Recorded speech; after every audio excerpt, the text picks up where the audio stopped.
Hello नमस्कार जय हिंद। एक बार फिर से आप सबका स्वागत है हमारी आज की क्लास में। तो कैसे हैं आप सब लोग? जय Hind everyone.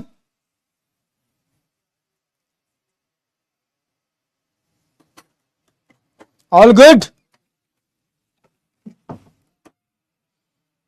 The future cadets ready for the class?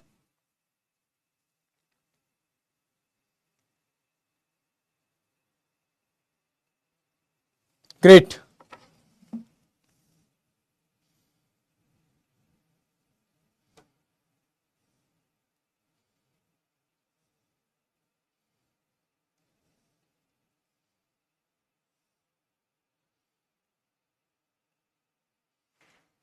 चलिए बहुत बढ़िया। तो फाइनली नवंबर मंथ के बारे में हमारा डिस्कशन होगा। आज की क्लास को थोड़ा सा सिंपल रखेंगे, थोड़ा सा प्यारा रखेंगे, ठीक है। उसके पीछे रीजन ये है ताकि हमें भी पता चल सके तुम कितना ज्यादा चीजों को समझ पा रहे हो, ठीक है। तो आज मैंने थोड़ा सा चीजें कॉम्प्लिकेटेड ना करके थोड़ा सा आसान करने की कोशिश की है। लेट्स सी कि चीजें आपके दिलों तक पहुंचती है नहीं पहुंचती। एंड उसके बाद फिर हम लोग कुछ और इंपॉर्टेंट बात करेंगे। एंड साथ ही एक सरप्राइज जो मैं क्लास की शुरुआत में ही आप लोगों को दे देता हूं, ठीक है। फिर उसके बाद कुछ इंपॉर्टेंट डिस्कशन भी करेंगे जो कि आपके लिए और जरूरी भी है, ठीक है। चलिए तो बात करते हैं जरा अपनी क्लास की आज।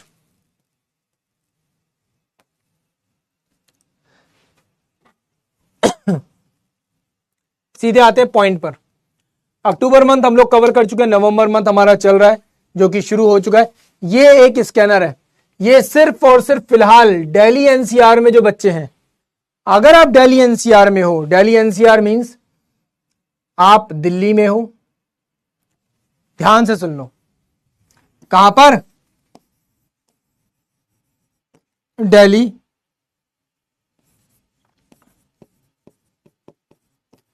गाजियाबाद,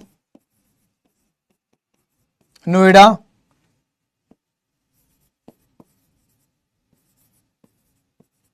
गुरुग्राम,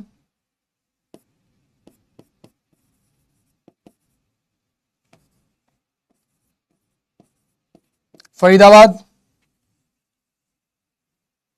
ठीक है। अगर आप इस एरिया में हो, ठीक है, अगर आप इस एरिया में हो तो आप लोग इस क्यूआर कोड को स्कैन कर सकते हैं या फिर इस दिए हुए व्हाट्सएप नंबर पर मैसेज कर सकते हैं। एंड आपको मौका मिल सकता है आपके चहेते फैकल्टी से मिलने का, ठीक है। हाँ बिल्कुल बिल्कुल बिल्कुल, ठीक है। तो आपको मौका मिल सकता है अपने फैकल्टीज से मिलने का, ठीक है।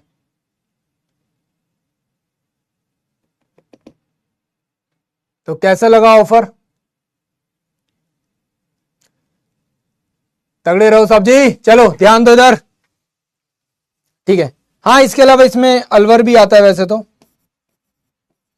अब आने के लिए तो मेरठ भी आ सकता है, ठीक है, पर वो डिस्टेंस फिर ज्यादा हो जाएगा, आने जाने की दिक्कत होगी इसलिए।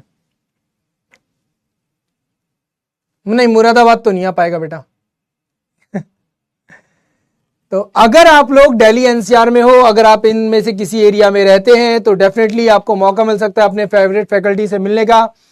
ये क्यूआर कोड आप लोग स्कैन कर सकते हैं, एज वेल एज ये वो नंबर है जिस पर आप लोग मैसेज कर सकते हैं, ये वो व्हाट्सएप नंबर है। एंड आप में से कुछ लोगों को रैंडमली सिलेक्ट किया जाएगा और उन लोगों को मौका दिया जाएगा, ठीक है।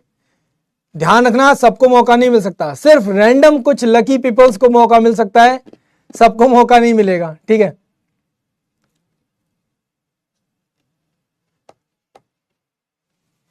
तो अगर आप मौका चाहते हो, एंड नो डाउट इसके साथ साथ आपको अपने फेवरेट फैकल्टीज के साथ कुछ एक्स्ट्रा एक्टिविटीज में पार्टिसिपेट करने का मौका भी मिलेगा। ना केवल बातें होंगी, कुछ एक्स्ट्रा एक्टिविटीज भी होंगी। आप अपने फैकल्टीज के साथ बैठ सकते हैं, ठीक है, डिस्कशन कर सकते हैं, थोड़ा बहुत खेल भी खेल पाएंगे, सब कुछ होगा, ठीक है। चलिए चिंता मत करो, सभी जगह पर मौका दिया जाएगा। कभी ना कभी हम जब तुम्हारे शहर पहुंचेंगे तो वहां पर भी तुमको मौका देंगे, ठीक है। हम जब भी तुम्हारे शहर पहुंचेंगे हम वहां पर भी तुमको मौका देंगे।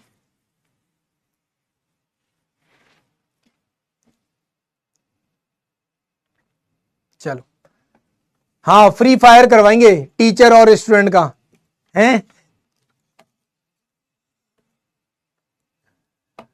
फ्री फायर करवा देंगे।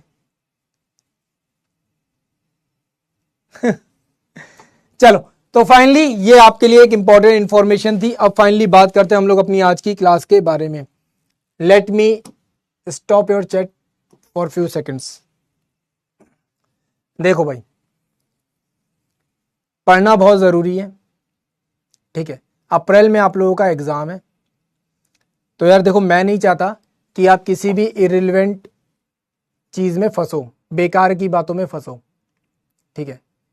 यहां पर ये जो इवेंट होगी, ये जो चीजें होंगी, उस इवेंट में आप लोग अपने टीचरों से मिलोगे, उनसे बात कर सकते हो, एंड वो जो भी वीडियोस होंगे, जो भी डिस्कशन होंगे, वो और भी बच्चों तक पहुंचेंगे, उन बच्चों को भी हेल्प मिलेगी।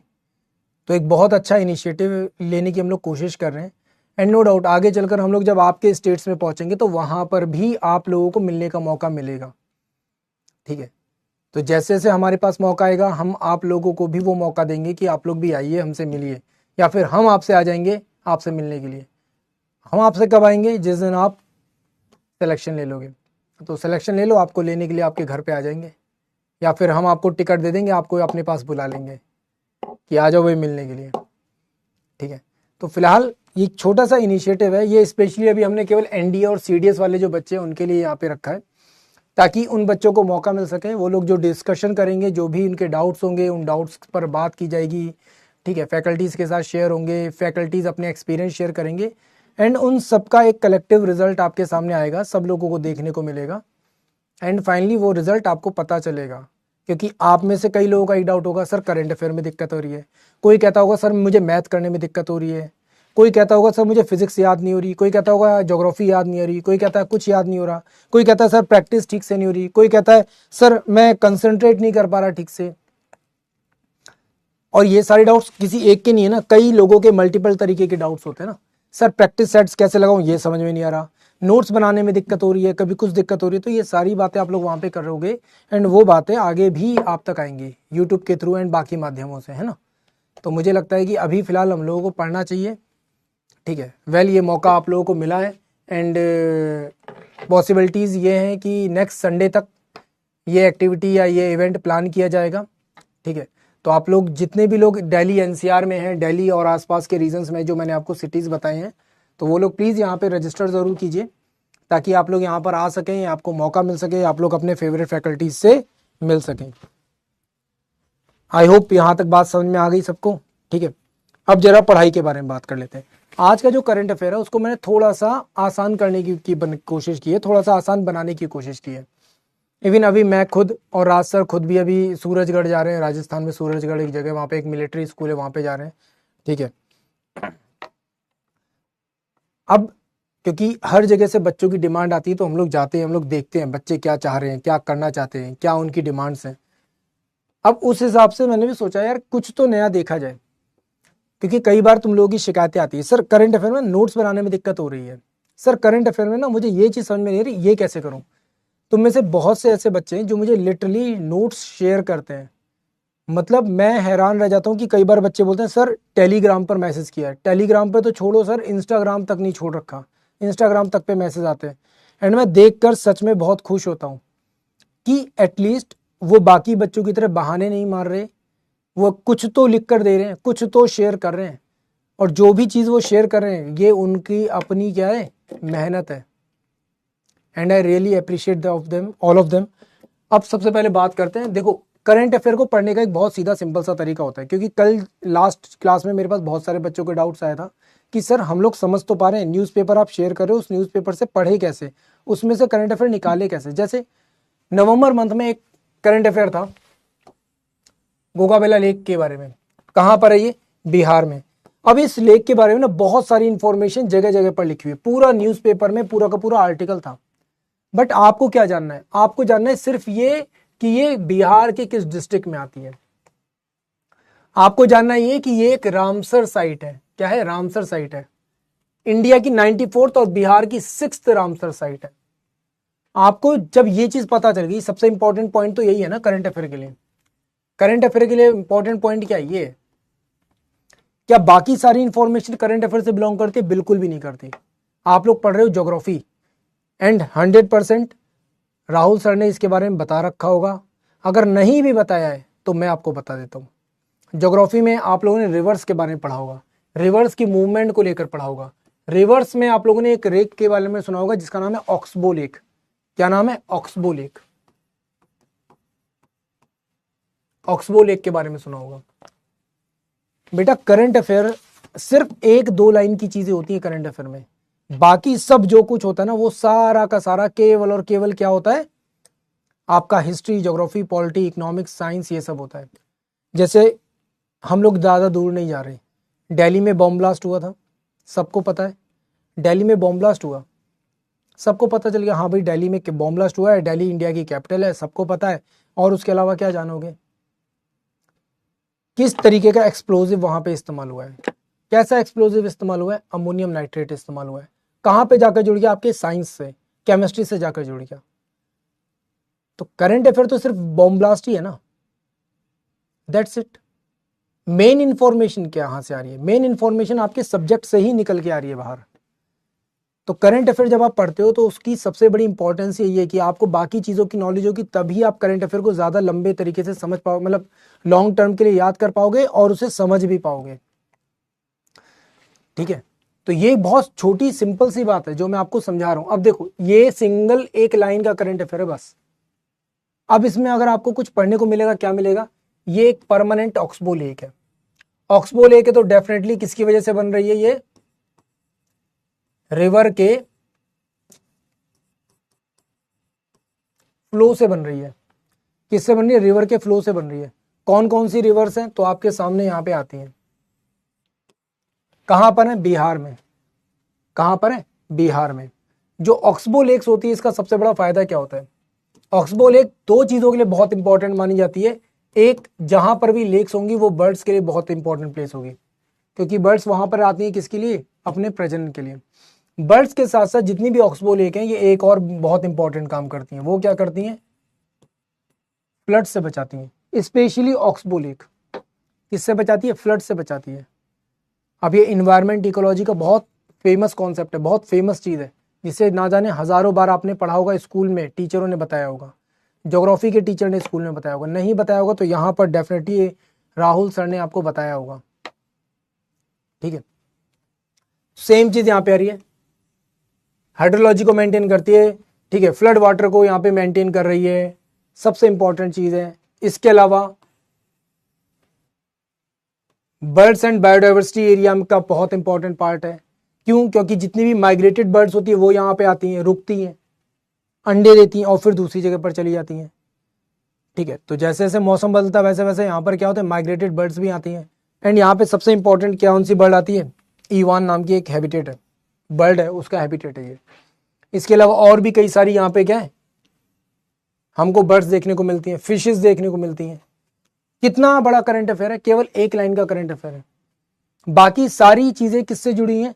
प्योरली इन्वायरमेंट एंड इकोलॉजी से जुड़ी हुई हैं, आपके प्योरली जियोग्राफी से जुड़ी हुई हैं, आपके प्योरली इन्वायरमेंट एंड इकोलॉजी से जुड़ी हुई हैं।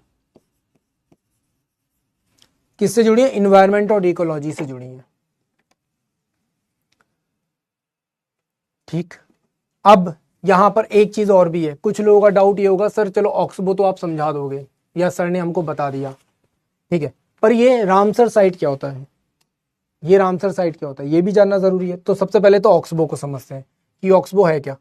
कोई रिवर जो इस तरीके से फ्लो कर रही है, ठीक है, क्या कर रही है? इस तरीके से फ्लो कर रही है, तो क्या होता है? रिवर का प्रेशर लगता है। क्या होता है? रिवर का प्रेशर लगता है इस जगह पर।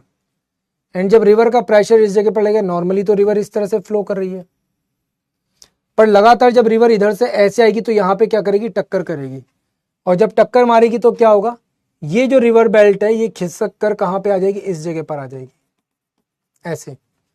एंड डायरेक्टली ये पानी क्या होगा? इस तरीके से फ्लो करके यहाँ पे जाने शुरू कर देगा, है ना, इधर जाना शुरू कर देगा। एंड बीच में जो एरिया बचा ये कैसा बन जाएगा? ये कुछ इस तरीके का बन जाएगा।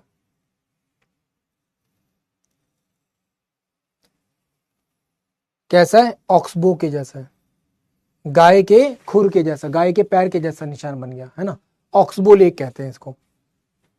अब पानी कहां से जा रहा है, डायरेक्ट सीधा जा रहा है, और यहाँ पे बीच में क्या हो गया, एक लेक क्रिएट हो गई। क्या क्रिएट हो गई, लेक क्रिएट हो गई। इसी को हम क्या कह रहे हैं, ऑक्सबो लेक कह रहे हैं। क्या कह रहे हैं, ऑक्सबो लेक कह रहे हैं। अब बात करते हैं रामसर साइट्स के बारे में।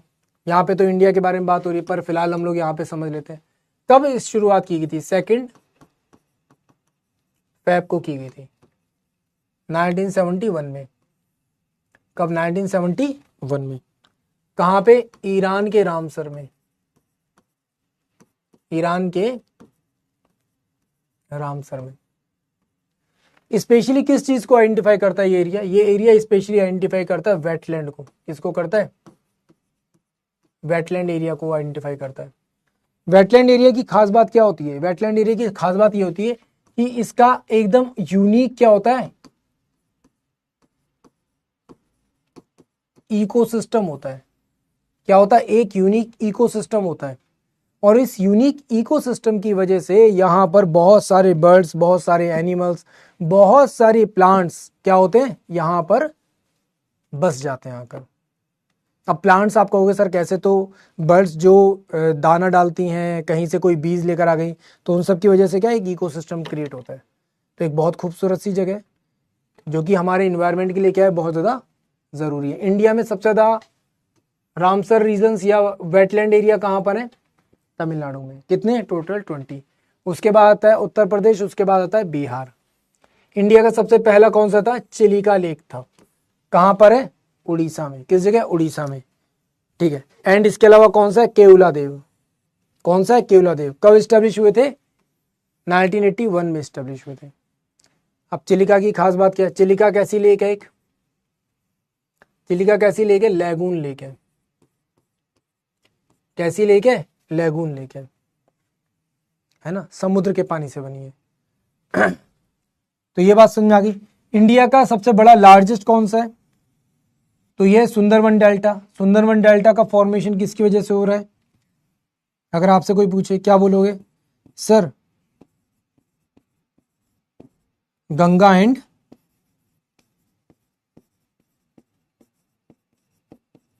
ब्रह्मपुत्र के डेल्टा से। दूसरा क्या, कौन सा है, रेणुका वेटलैंड। रेणुका वेटलैंड क्या, ये भी एक लेक है। क्या है, एक लेक है। और इसी लेक के आसपास ये क्या हुआ है, वेटलैंड एरिया पूरा का पूरा क्रिएट हुआ है। अब ये कितनी सिंपल सी बात है। अब बताओ, इतना सिंपल से ये पूरा का पूरा करंट अफेयर है। अब इसके बाद सीधे सीधे दूसरा करंट अफेयर शुरू हो जाता है। बट ये जो करंट अफेयर है कितना आराम से समझ में आया, पता है क्यों समझ में आया, क्योंकि पूरा का पूरा करंट अफेयर डिपेंड करता है किसके ऊपर, आपकी पास्ट नॉलेज के ऊपर। आपने पढ़ाई कितनी की है उसके ऊपर। अगर तुमने पढ़ाई ही कुछ नहीं की तो तुम कुछ भी पढ़ लो, तुम्हें कुछ भी समझ में नहीं आएगा। अब आप लोग कहोगे सर आप डेली आते थे एकदम हाइपर, एकदम एग्रेसिव मोड में, जल्दी से बहुत सारी चीज़ें पढ़ाते थे, बहुत सारी चीज़ें क्लियर करते थे, बहुत सारी इंफॉर्मेशन देते थे। आज आपने केवल 10 मिनट इसी चीज़ को पढ़ाने में ले लिए, है ना। हमें 10 मिनट इस केवल एक सिंगल इस टॉपिक को समझने में लगे, केवल 10 मिनट। 10 मिनट कम नहीं है। मेरे पास इस तरीके के आज की क्लास में 10-12 करंट अफेयर हैं, 10-12 करंट अफेयर। अब सोचो, अगर हर एक करंट अफेयर में, एक सिंगल करंट अफेयर में अगर मैं 10 मिनट लूंगा तो क्या 1.5 घंटे में खत्म हो पाएगा पूरा टॉपिक, पूरा सिलेबस? खुद सोचो, खुद सोचो, क्या ये पूरा का पूरा खत्म हो पाएगा 1.5 घंटे में? नहीं हो पाएगा। बट प्रॉब्लम क्या है, प्रॉब्लम ये है कि कुछ बच्चे जब क्लास खत्म होती है ना तो ऐसे ऐसे फीडबैक लिख कर जाते हैं। एक बच्चे ने लिखा मैं तो शुरुआत से हिंदी मीडियम में पढ़ रहा हूँ। मैं किसी का नाम नहीं लूँगा, आई रियली रिस्पेक्ट कि हाँ ठीक है आपकी कंडीशंस अलग हो सकती हैं, हर किसी की कंडीशन अलग हो सकती हैं। बट एक बच्चे ने लिखा सर मैं तो प्योर हिंदी मीडियम से हूँ, मैं कैसे क्लास को समझूं? बेटा आप, मैं बोल रहा हूँ ठीक है, मुझे हिंदी इंग्लिश से कोई बुराई नहीं है, कोई बुराई नहीं है हिंदी इंग्लिश में। मैं खुद भी अपनी भाषा को बहुत पसंद करता हूँ। पर आप खुद एक छोटी सी बात समझो, खुद एक छोटी सी बात समझो बेटा, आपने अगर एग्जाम क्लियर कर भी लिया तो आप एसएसबी कैसे क्लियर करोगे? आपको लगता है कि आप 2 महीने में अपनी इंग्लिश सुधार सकते हो? जब आप इतने छोटे छोटे शब्द यहाँ पे नहीं समझ पा रहे, इन टेक्निकल शब्द को नहीं समझ पा रहे, तो आप कैसे वहां पे जाकर करोगे?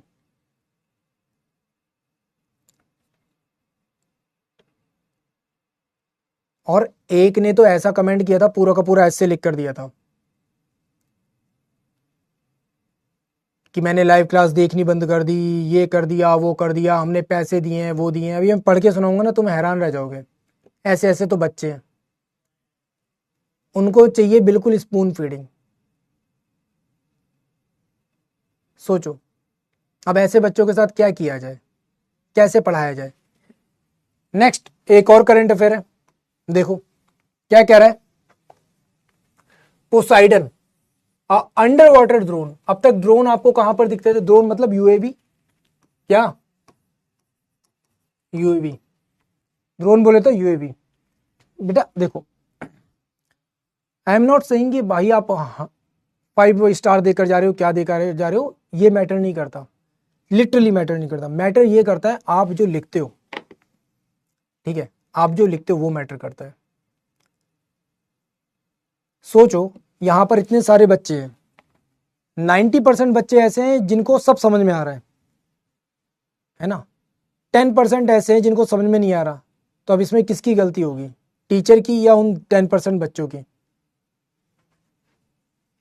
और मैं तो कई बार क्लास में खुद से पूछता हूँ, पोल लगाकर पूछता हूँ, समझ में आया नहीं आया, कितनी बार क्लास में पूछता हूँ।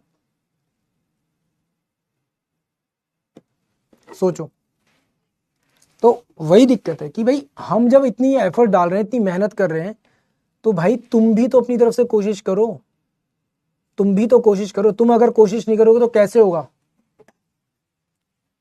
फिर बात करते हैं पोसाइडन। पोसाइडन क्या है? शायद मे भी तुम में से किसी ने ये वर्ड सुना हो, पोसाइडन सुना है?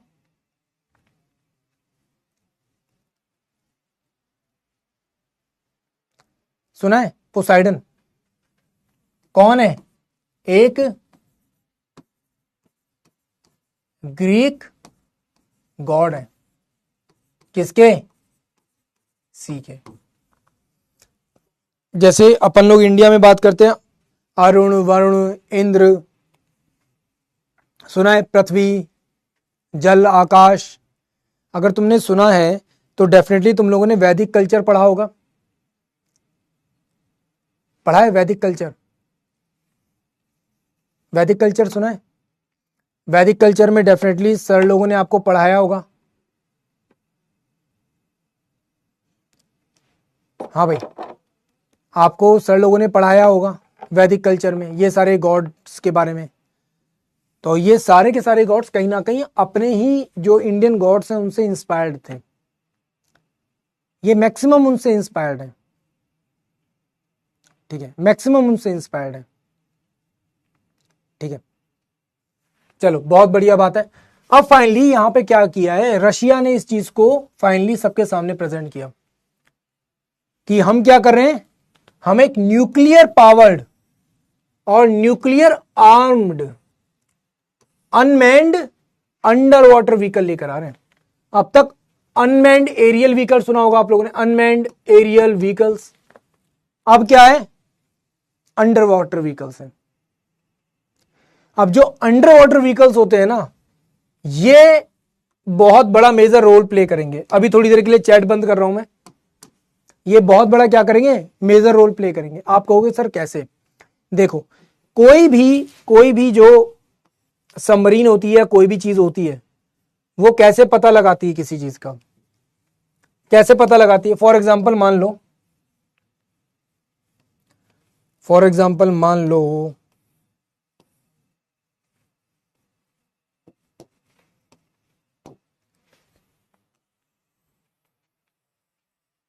ये आपका ओशन है, ये क्या है आपका ओशन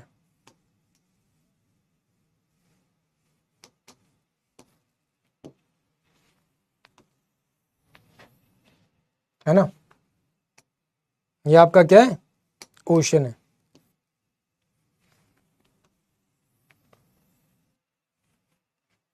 इसको ऊपर ही कर देते हैं।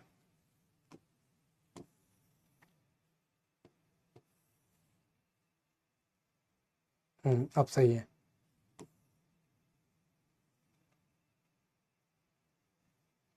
ना। ये आपका ओशन है मान लो। अब इस ओशन में नीचे कोई मान लो फिश चल रही है, अगर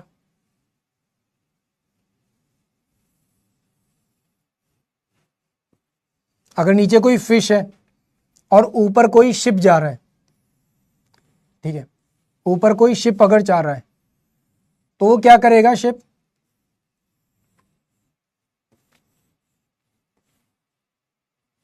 यहां से सोनार वेव्स को नीचे ट्रांसफर करेगा। किसको? सोनार वेव्स को ट्रांसफर करेगा नीचे, ठीक है। ये सोनार वेव्स क्या होंगी, इस फिश से टकराकर वापस आएंगी, और जब ये वापस आएंगी, जब यही सेम वेव्स क्या होंगी, इससे टकराकर वापस आएंगी, तो क्या होगा, इससे ये पता चल जाएगा कि नीचे जो भी चीज है वो कितनी स्ट्रांग है, कितनी बड़ी है, उससे किस तरह की वेव्स आ रही हैं। उन वेव्स को वो क्या करेगा, आइडेंटिफाई कर लेगा। किसकी वजह से? सोनार वेव्स की वजह से। अब फिश की जगह पर अगर यही शिप आगे जाता है, आगे जाकर यहां पर कोई मान लो पनडुब्बी है, क्या है, यहां पर कोई पनडुब्बी है,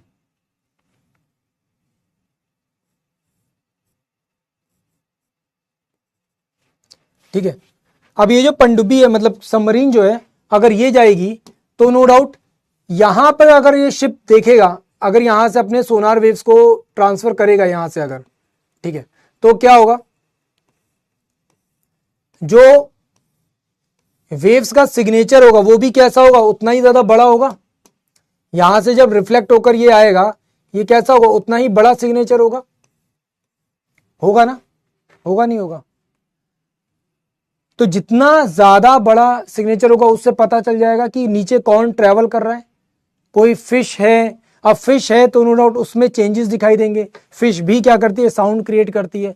पर जो सबमरीन्स होती हैं उनसे साउंड कैसे आ रहा है, यहां पर जो उनके टर्बाइंस लगी हुई हैं, है ना, उनकी मूवमेंट की वजह से आ रहा है। तो यहां पर जो मूवमेंट होगा वो एक अलग तरीके का मूवमेंट होगा, जिससे वो वेव्स पैदा हो रही होंगी, वो साउंड पैदा हो रहा होगा, जिसको वो क्या कर लेगा, शिप आइडेंटिफाई कर लेगा। सेम अब ऐसे में ये जो अंडर वाटर हमारा ड्रोन है, ये जो अंडर वाटर ड्रोन है, ये हमारे लिए खतरनाक क्यों है? ये खतरनाक इसलिए होगा क्योंकि अंडर वाटर जो ड्रोन है ये सबमरीन के जैसा बड़ा नहीं होगा। सबमरीन की कैपेबिलिटी में बहुत ज्यादा छोटा होगा, मुश्किल से मुश्किल कितना, 10 मीटर 20 मीटर बड़ा, हद से हद एक व्हेल फिश के साइज का, दैट्स इट। अगर इस साइज का है और उसका वेट भी कुछ कुछ वैसा ही है, तो जो भी शिप ऊपर चल रही होगी वो क्या करेगी, उसे आइडेंटिफाई नहीं कर पाएगी। अगर आइडेंटिफाई नहीं कर पाएगी तो उस स्मॉल सबमरीन के लिए इस शिप को टारगेट करना क्या होगा, बहुत ज्यादा आसान हो जाएगा। ये आराम से एक छोटा सा न्यूक्लियर वेपन निकालेगा, फायर करेगा, धड़ाम से शिप गिरा देगा। अब ये तो कर ही सकता है।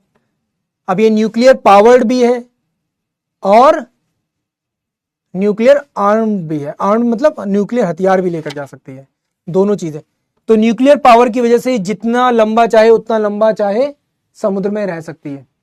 इसे बाहर निकलने की जरूरत पड़ेगी, नहीं पड़ेगी। हमें जितनी भी हमारी सबमरीन से इनको बाहर निकालना पड़ता है। क्यों निकालना पड़ता है बाहर, क्या रीजन है बाहर निकालने का? क्यों?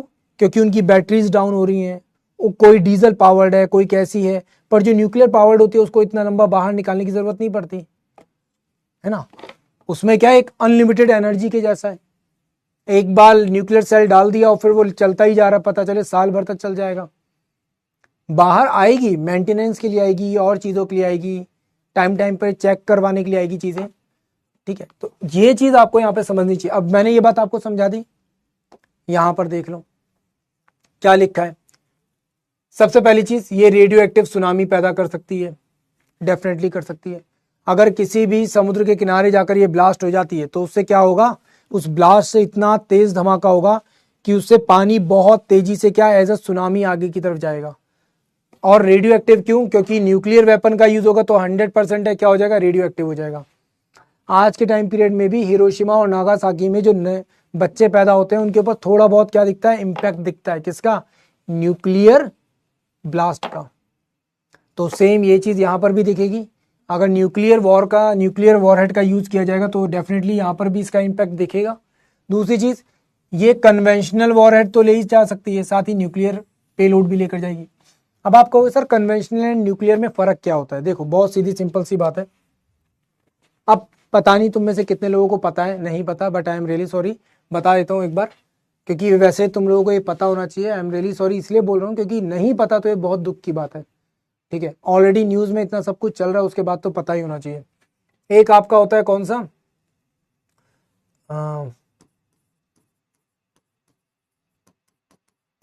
कन्वेंशनल वॉरहेड, एक होता है आपका कौन सा, न्यूक्लियर वॉरहेड, एक होता है आपका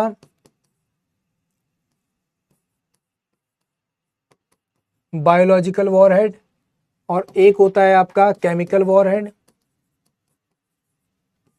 अभी जो दिल्ली में हुआ वो कैसा था, केमिकल वॉरहेड था। क्या था, केमिकल वॉरहेड था। क्यों? क्योंकि उससे बनाया नहीं जाता था। अमोनियम नाइट्रेट से क्या बनाया जाता है, बचपन से पढ़ते आ रहे हैं, अमोनियम नाइट्रेट का इस्तेमाल खाद बनाने के लिए करता है।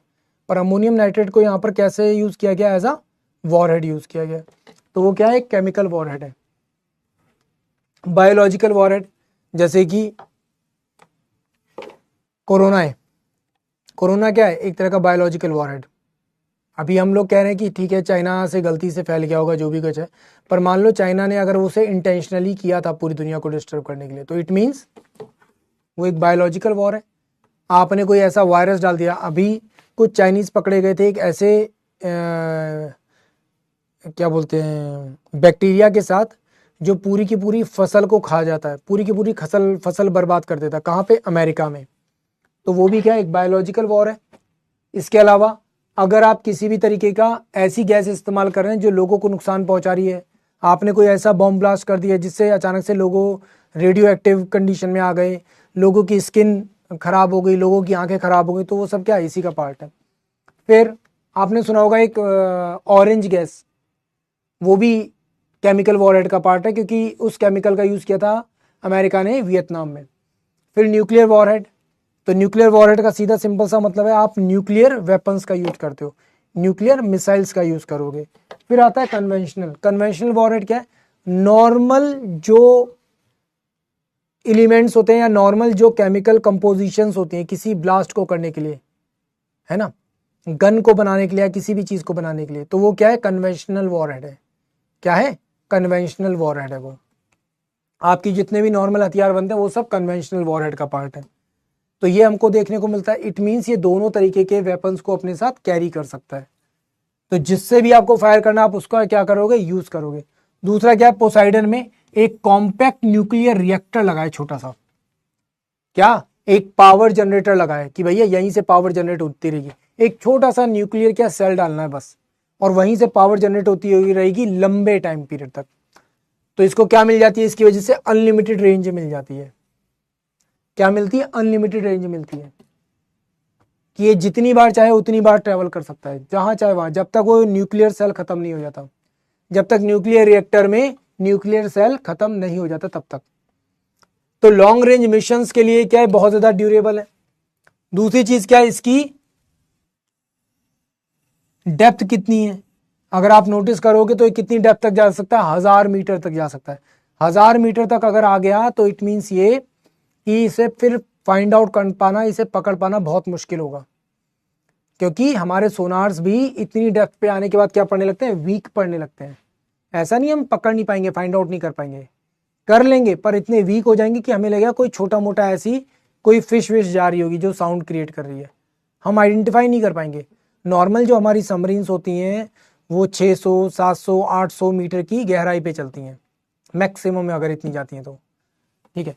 फिर स्पीड कितनी है, up to 100 nautical miles, 185 kilometre per hour की स्पीड है। सोचो इतनी स्पीड पे अगर आप सड़क पे चलते हो तो आपके साथ सीधा कहा जाता है बगल में बैठने वाला कि भाई साहब दुर्घटना से देर भली, थोड़ा आराम से चलो मगर सेफली चलो। और ये समुद्र के अंदर, पानी के अंदर इतनी स्पीड से चल रहा है, तो सोचो कितना फ्रीक्वेंट ये मूव कर सकता है, फ्रीक्वेंटली एक जगह से दूसरी जगह पर कहीं पर भी आ जा सकता है। दूसरा, ये इम्यून होगा। किससे इम्यून होगा? सोनार सिस्टम से। अभी बता रहा था मैं, sonar system, anti submarine weapon से, इन सब से इम्यून होगा। क्यों? क्योंकि इतनी डेप्थ में चल रहा है और इतनी तेज स्पीड पे चल रहा है कि जल्दी से पकड़कर डिस्ट्रॉय कर पाना बहुत ज्यादा मुश्किल है। तो ये चीज आपके समझ में आ गई? यस और नो? हाँ भाई, यस और नो, ये बात समझ में आ गई सबको?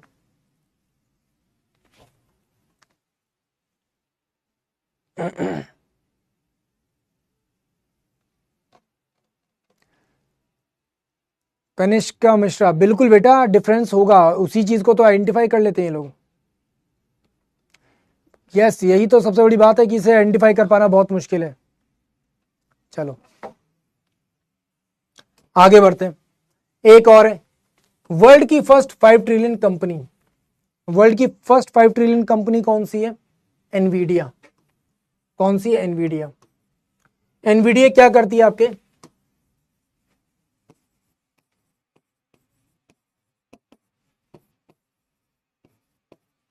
क्या करती है आपके? ग्राफिक कार्ड्स बनाती है। एनवीडिया क्या करती है? आपका ग्राफिक कार्ड बनाने का काम करती है। क्या करने का काम करती है? ग्राफिक कार्ड्स बनाने का काम करती है ना?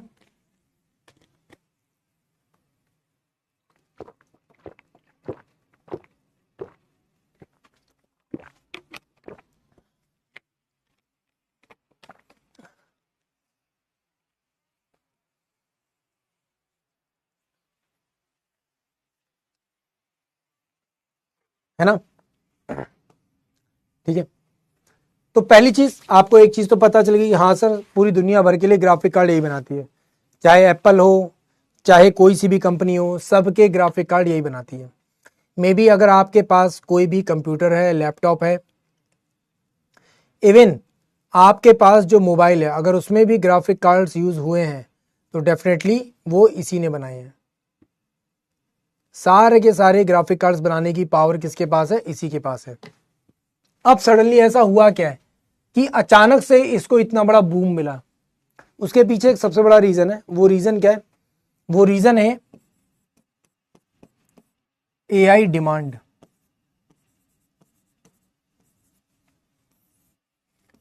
क्या? एआई कंपनीज की डिमांड। अब एआई कंपनीज की डिमांड क्या है? They need a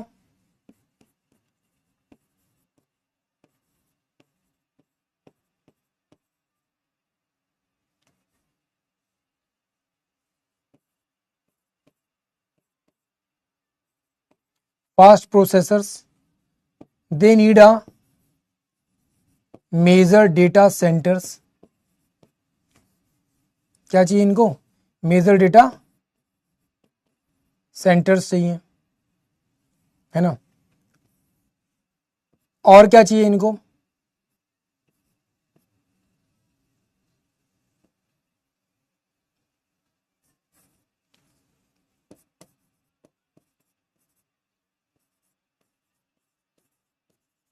high graphic chips चाहिए। और इन सब को बनाने का काम कौन करता है? एनवीडिया करती है। ठीक है, कौन करता है? एनवीडिया करती है। अब सबसे बड़ी बात क्या है यहां पर कि जैसे ही एआई आया है तब से एआई की वजह से ये इसकी डिमांड और ज्यादा बढ़ गई। आप कहोगे सर क्यों बढ़ गई, ऐसा क्या रीजन है कि एआई की वजह से इनकी डिमांड बढ़ गई? सर एआई की वजह से इसलिए डिमांड बढ़ी है, आप में से कई ऐसे लोग होंगे, ठीक है, जिन्होंने अपनी इमेजेस को एडिट किया होगा गूगल जेमिनाई में जाकर, या फिर क्या नाम है उसका, चैट जीपीटी में जाकर किया होगा ना। और जब आपने उसको एडिट किया होगा तो उसके लिए क्या चाहिए? प्रोसेसर चाहिए ना, हैवी प्रोसेसर चाहिए, हैवी ग्राफिक कार्ड्स चाहिए। आपके मोबाइल में वो ग्राफिक कार्ड नहीं है, आपके मोबाइल में वो प्रोसेसर नहीं है कि वो आपकी उस इमेज को इतनी जल्दी फास्टली रेंडर कर सके, है ना? आप लोग अपने घर में जो लैपटॉप सिस्टम यूज कर रहे हो वो क्या कर रहा है? इसी ग्राफिक कार्ड से अगर आप वीडियो एडिट करते हो, है ना, वीडियो रेंडर करते हो, तो आपको पता चलता है यार 2-2 घंटे लग रहे हैं। अगर आप इसी ग्राफिक कार्ड से गेम खेल रहे हो, है ना, लाइव स्ट्रीमिंग कर रहे हो, तो आपको पता चलता है यार घंटों घंटों लग रहे हैं, सिस्टम गर्म हो रहा है और बेकार हो जाएगा, है ना। तो अब क्या किया कि भाई हम एआई के थ्रू करवा देंगे, आप क्या करो हमें दे दो रिक्वेस्ट। पर एआई जो जनरेट करती है इमेज, उसे भी क्या चाहिए, उसे भी तो प्रोसेसर्स, उसे भी तो ग्राफिक कार्ड्स चाहिए होंगे ना। और एक आदमी ट्रेंड लेकर आता है तो सबके सब वो करने लगते हैं, हम सबके सब करने लगते हैं ना, सेम काम करते हैं ना हम सबके सब, कि यार चलो मैं भी अपनी इमेज जनरेट करूंगा। एक ने इमेज जनरेट की तो तुमने बोला यार मैं भी करूंगा, मैं भी करूंगा, मैं भी करूंगा, मैं भी करूंगा, सब लोग करने लगते हैं, मम्मी के साथ, पापा के साथ, फैमिली में, सबकी। फिर बोलते हैं अरे यार एक काम कर, मेरी भी कर दे, मेरी भी कर दे। जैसे ही ऐसा होता है तो तुरंत क्या पड़ेगा, लोड बढ़ेगा, किसके ऊपर,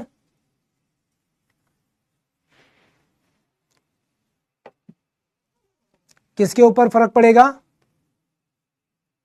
जो एआई कंपनीज है उनके ऊपर, है ना। तो सीधी सिंपल सी बात है, ज्यादा कुछ सोचने समझने की जरूरत पड़ी नहीं पड़ी। पर इसका एक नेगेटिव इंपैक्ट क्या है, नेगेटिव इंपैक्ट ये है कि आपकी सारी की सारी इंफॉर्मेशन कहां चली जाती है, उस एआई के पास चली जाती है। अब आती है यहां पे मजेदार सी बात। मजेदार बात क्या आती है कि एआई को इतने ज्यादा हैवी प्रोसेसर्स की जरूरत पड़ क्यों रही है, ठीक है, कि एआई जो कंपनीज है उनको ये इनकी जरूरत पड़ क्यों रही है। जरूरत इसलिए पड़ रही है, जरूरत इसलिए पड़ रही है कि जैसे आपके हाथों की जो मूवमेंट है ना, फिंगर्स की जो मूवमेंट है, एआई एक्चुअल में इस फिंगर मूवमेंट को समझ नहीं पाता। क्या नहीं होता, इस फिंगर मूवमेंट को समझ नहीं पाता एआई। एंड कई बार जब आप फोटो जनरेट करते हो तो एआई क्या करता है, 4 फिंगर दिखाएगा, कभी 3 दिखाएगा, कभी 5 दिखा देगा, तो कभी 10 दिखा देगा, कभी हाथ में दिखाई नहीं पाएगा फिंगर्स। तो मैक्सिमम चांसेस ये होते हैं कि एआई क्या करेगा, आपके हाथों को कभी ऐसे दिखाएगा पकड़े हुए, कभी पीछे दिखा देगा हाथ, कभी सिंगल हैंड ही दिखाएगा, कभी ऐसे बंद दिखा देगा, कभी ऐसे दिखा देगा, कभी पॉकेट में डालकर दिखा देगा हाथ, मगर आपके फिंगर्स को प्रॉपर डिजाइन नहीं कर पाता। क्यों, क्योंकि एआई को समझने में दिक्कत होती है, ठीक है, समझने में दिक्कत होती है उसको। एंड यही रीजन है कि हमको हैवी प्रोसेसर्स चाहिए, ताकि आप उस इमेज को, अब आपने इमेज अपलोड की, एआई ने तुरंत आपको इमेज दे दी कि लो भाई ये रही तुम्हारी इमेज। क्यों दे दी, क्योंकि उसके पास इतने हैवी प्रोसेसर्स हैं।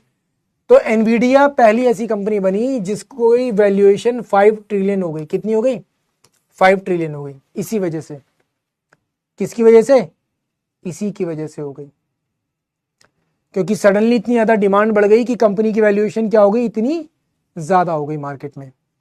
तो सोचो कितनी बड़ी बात है। अब ये इतनी बड़ी बात है कि अगर आपने 2020 कोविड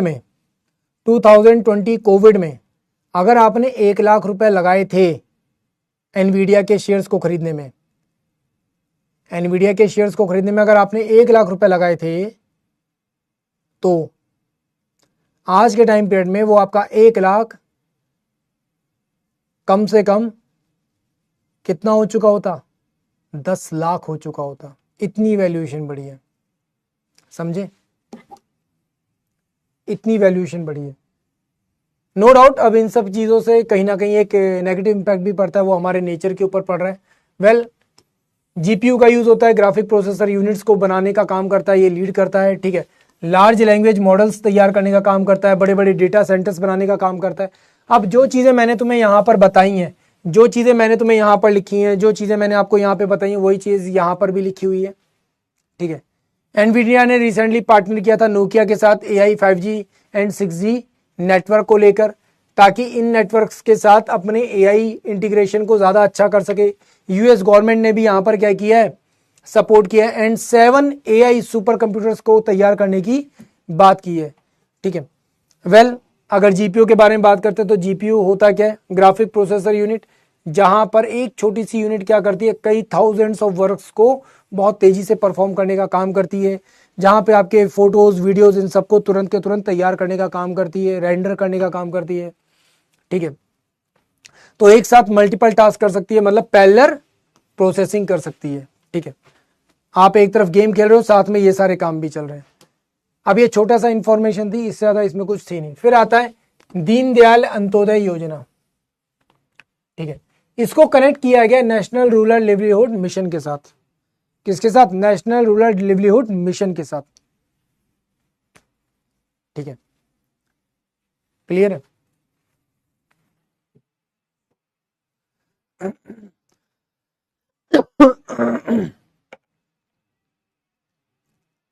ठीक है, देखो, टू बी फ्रैंक, मैं यहाँ पे आप लोगों से एक चीज कहना चाहता हूं।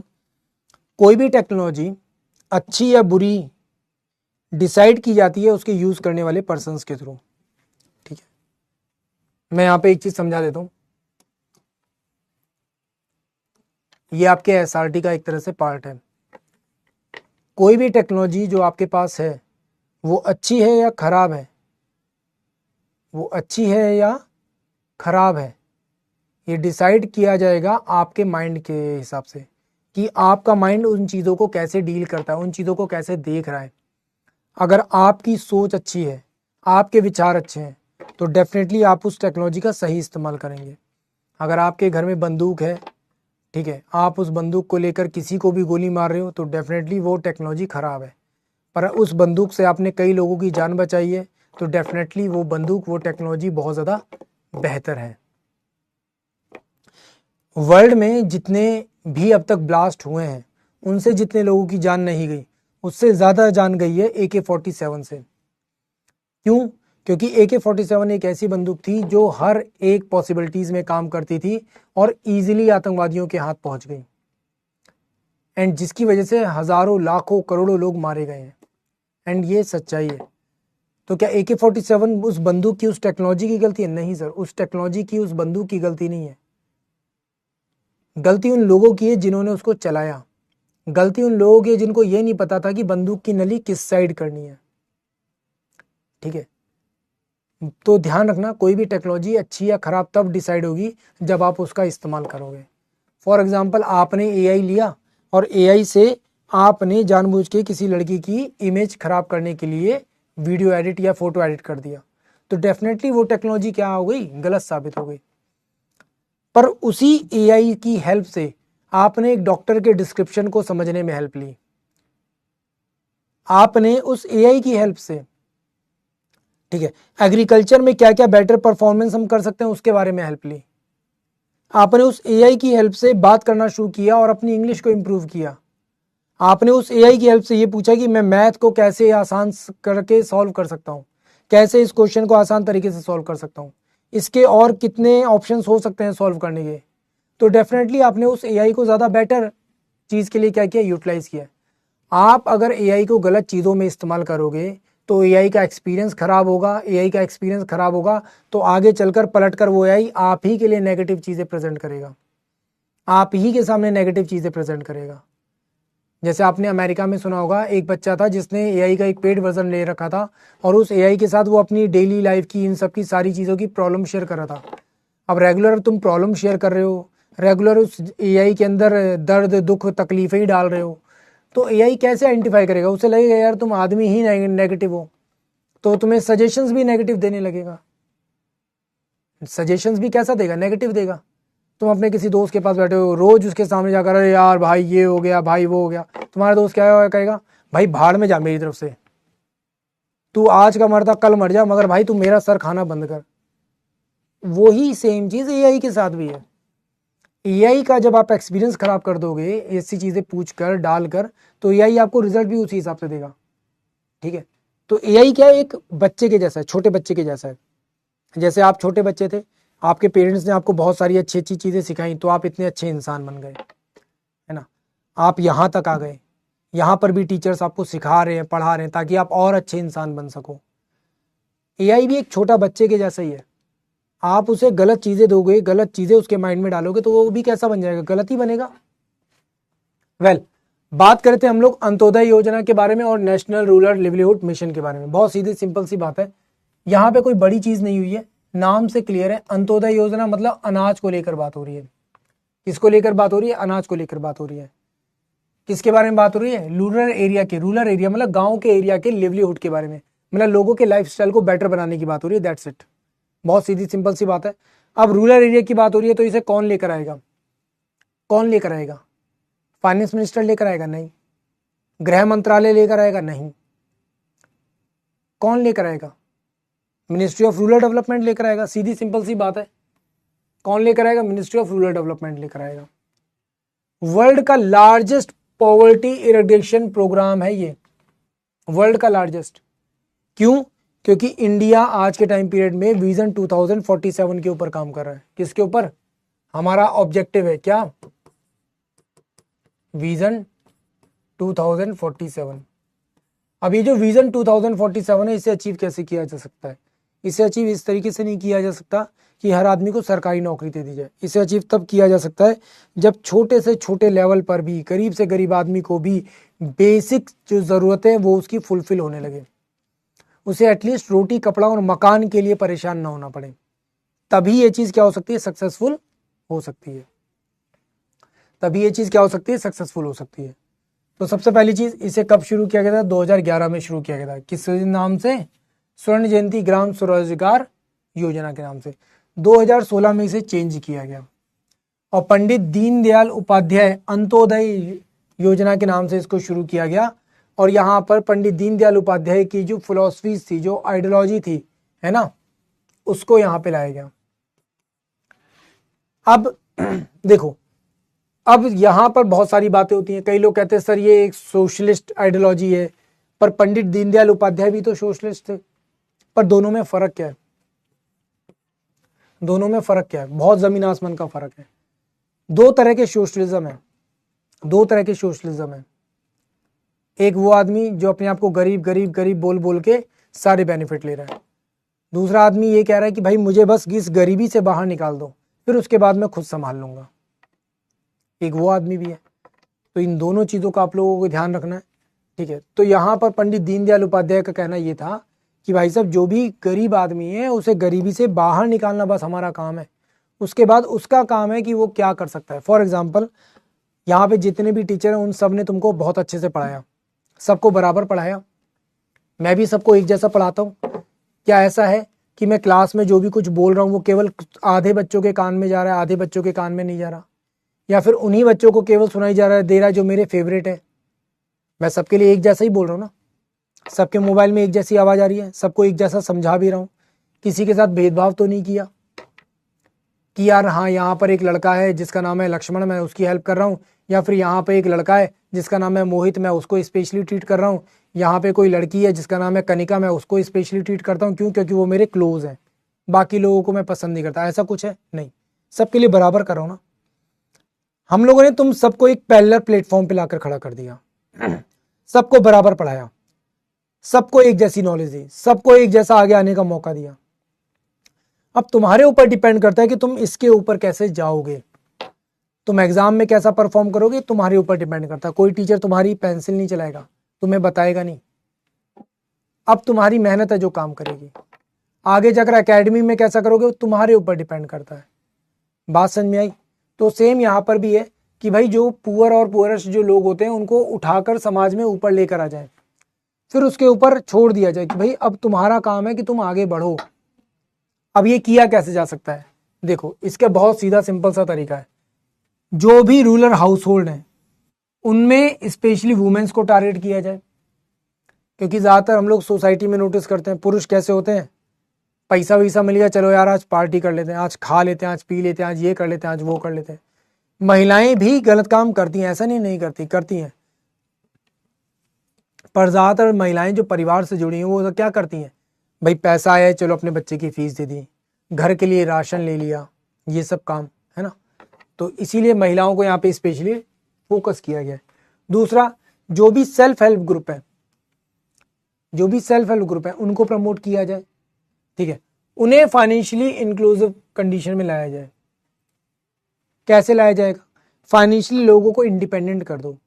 फॉर एग्जाम्पल, जैसे आप में से बहुत सारे ऐसे लोग होंगे जिनके पास, आप में से ऐसे बहुत सारे लोग होंगे जिनके पास क्या नहीं होगा, जिनके पास अकाउंट नहीं होगा, पर जिनके पास अकाउंट है उन सबके मोबाइल में 100% यूपीआई भी होगा, उनके मोबाइल में 100% अदर एप्लीकेशंस भी होंगी, बैंकिंग से जुड़ी हुई।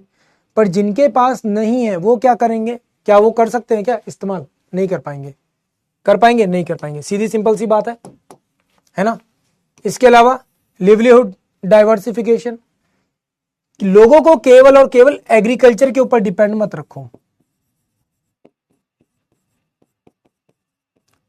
अगर आप लोगों को केवल एग्रीकल्चर के ऊपर डिपेंड रखोगे तो क्या होगा? लोग सिर्फ यही सोचे रहेंगे कि यार आज खेती हो गई तो आज पैसा आ जाएगा, कल खेती नहीं होगी तो फिर कल कहां से आएगा पैसा। तो क्या किया जाए? बेटर यह है कि आप एग्रीकल्चर के साथ साथ लोगों को और भी जीवन यापन के तरीके दो, और भी नए तरीके दो लोगों को कि भाई एग्रीकल्चर के अलावा ये वो तरीके हैं जिनसे आप कमा सकते हो। तो लोग क्या करेंगे? ज्यादा बेटर करेंगे, है ना, परफॉर्म करेंगे। फिर इसके अलावा क्या था? Social empowerment. क्या?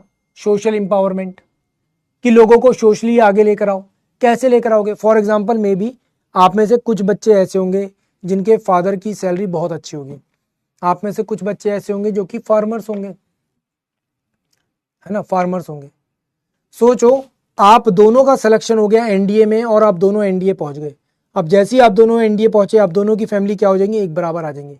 सोशली आप लोग क्या हो गए? इंपावर्ड हो गए। सोशली आप लोग एक जैसी कंडीशन में आ गए, है ना, पैरेलल आ गए एकदम। होता है ना। तो जब आप अच्छा कमाओगे, अच्छा करोगे तो क्या होगा? आपका सोशल इंपावरमेंट भी होगा, है ना, सोसाइटी में भी आप आगे बढ़ोगे, है ना। सीधी सिंपल सी बात है। अब ये जो स्कीम है ये क्या है? सेंट्रल स्पॉन्सर्ड स्कीम है। सेंट्रल स्पॉन्सर मतलब सेंट्रल गवर्नमेंट यहाँ पे ज्यादा फोकस कर रही है। अगर नॉर्मल हम लोग बात करते हैं यहाँ पर किसके बारे में? नॉर्मल स्टेट्स के बारे में। तो नॉर्मल स्टेट्स में क्या होगा? सेंट्रल गवर्नमेंट देगी कितना? 75% और स्टेट गवर्नमेंट देगी 25%। और जितने भी नॉर्थ ईस्ट और हिमालयन रीजन्स होते हैं वहां पे 90% देगी सेंट्रल गवर्नमेंट और 10% देगी नॉर्थ ईस्ट की गवर्नमेंट, है ना। अभी रिसेंटली आपने देखा होगा कुछ जगहों पर महिलाओं को पैसे दिए जाते हैं, महिलाओं को सपोर्ट किया जाता है, वो इसी वजह से किया जाता है, ठीक है। अब फाइनली इसका इंपैक्ट क्या पड़ेगा? सबसे पहले मास मोबिलिटी को रोका जाए। मास मोबिलिटी मतलब माइग्रेशन को रोका जाए। कई सारे फार्मर्स, गरीब लोग जो रूरल एरिया में रहते हैं वो कहते हैं यार पैसा कमाने के लिए शहर चलते हैं। नहीं सर, शहरों में और भी ज्यादा खराब स्थिति है। इट्स बेटर कि आप अपने गांव में ही रहकर कुछ अच्छा करो, है ना, कुछ अच्छा करो। तो सबसे पहली चीज। दूसरी चीज क्या है? Financial empowerment. फाइनेंशियली लोगों को क्या बना दो? इंडिपेंडेंट बना दो। दूसरा क्या है? कम्युनिटी वर्कफोर्स, कि लोगों को एकजुट करो, एक साथ लेकर आओ ताकि लोग क्या कर सकें? एक साथ मिलकर काम कर सकें, बेहतर कर सके कुछ, है ना। और मार्केट इंटीग्रेशन, कि जो भी लोकल मार्केट है उसको गवर्नमेंट के साथ, गवर्नमेंट को अदर्स के साथ क्या किया जाए? इंटीग्रेट कर दिया जाए, ताकि आप जो भी प्रोडक्ट लेकर आ रहे हो, जो भी चीजें बेच रहे हो, बना रहे हो, वो इजीली मार्केट तक पहुंच सके। और जब वो इजीली मार्केट तक पहुंचेंगे तो क्या होगा? ज्यादा बेटर इंपैक्ट पड़ेगा, है ना। फिर आता है यहाँ पे एक और मजेदार सा कॉन्सेप्ट, क्या? मखाना इकोनॉमी। मखाना इकोनॉमी क्या है भाई? मखाना इकोनॉमी मतलब मखाने को लेकर है ना। तो बिहार इंडिया का 90% मखाना क्या करता है? प्रोड्यूस करता है। कितना? 90%। बहुत बड़ी बात है 90%, जिसे आप लोग फॉक्सनट कहते हो। क्या है? एक तरह का सुपर फूड है। क्या है? एक तरह का सुपर फूड है। Yes exactly, Amul is the one of the best example. बिल्कुल सही खुशी, है ना। तो जितने लोग बिहार के हैं वो ज्यादा अच्छे से जानते हैं मखाने के बारे में। एंड रिसेंटली जो मिथिला का मखाना है ना, मिथिलांचल मखाना है, इसे क्या दिया गया था? जीआई टैग भी दिया गया था। क्या दिया गया था? जीआई टैग भी दिया गया था। कब? 2021 में। कब दिया गया? 2021 में। आज के टाइम पीरियड पे अगर आप देखोगे तो मधुबनी, पूर्णिया, कटिहार, ठीक है, दरभंगा, ये वो डिस्ट्रिक्ट्स हैं जहां पे सबसे ज्यादा प्रोडक्शन होता है मखाने का। क्या होता है? सबसे ज्यादा प्रोडक्शन होता है मखाने का। और रिसेंटली अभी सितंबर की बात है, नेशनल मखाना बोर्ड स्टैब्लिश किया गया। कहां पर? पूर्णिया में। कहां पर? पूर्णिया में। अब इन सबका मेजर जो इंपैक्ट पड़ेगा वो क्या पड़ेगा कि 2023 तक जो ग्लोबल इकोनॉमी थी इसकी, वो कितनी थी? 43.56 मिलियन डॉलर की। एंड 2033 तक ये 100 मिलियंस तक जा सकती है। कहां तक जा सकती है? 100 मिलियंस तक जा सकती है। अब ये होगा कैसे? ये होगा कैसे? ये होगा तब जब बिहार के लोग खुद को सुधारने का काम करेंगे। आप कहोगे सर कैसी बात करो, बिहार के लोग खराब हैं क्या? नहीं सर, बिहार के लोग खराब नहीं है सर। उन लोगों को जो माहौल दिया गया ना, जो एटमॉस्फेयर दिया गया, वो खराब है ना। उन लोगों को जो माहौल दिया गया, जो एटमॉस्फेयर दिया गया, वो खराब है। बिहार के लोग खराब नहीं है। जिस एटमॉस्फेयर में वो पिछले 20-30 सालों से रह रहे हैं, वो एटमॉस्फेयर इतना खराब है कि लिटरली आज के टाइम पीरियड में उनकी आदत ऐसी पड़ गई है, अजी हमें फर्क नहीं पड़ता, हम तो बिहार से हैं, एक बिहारी 100 पर भारी है। बहुत गलत सोच है। आपको एक बिहारी 100 पर भारी साबित कर सकते हो कब? जब आपकी इकोनॉमी वैसे ग्रो करे। आज के टाइम पर आ रहा है, तुम्हें पता नहीं है हमारे बिहार में तो यहां पर ऐसे लूट हो जाती है, हमारे बिहार में तो ये हो जाता है। यही तो सबसे बड़ी प्रॉब्लम है। बिहार को इम्प्रूव करना है, सुधारना है। कैसे सुधारोगे? उसके लिए आपको एफर्ट्स डालने पड़ेंगे, मेहनत करनी पड़ेगी, काम करना पड़ेगा।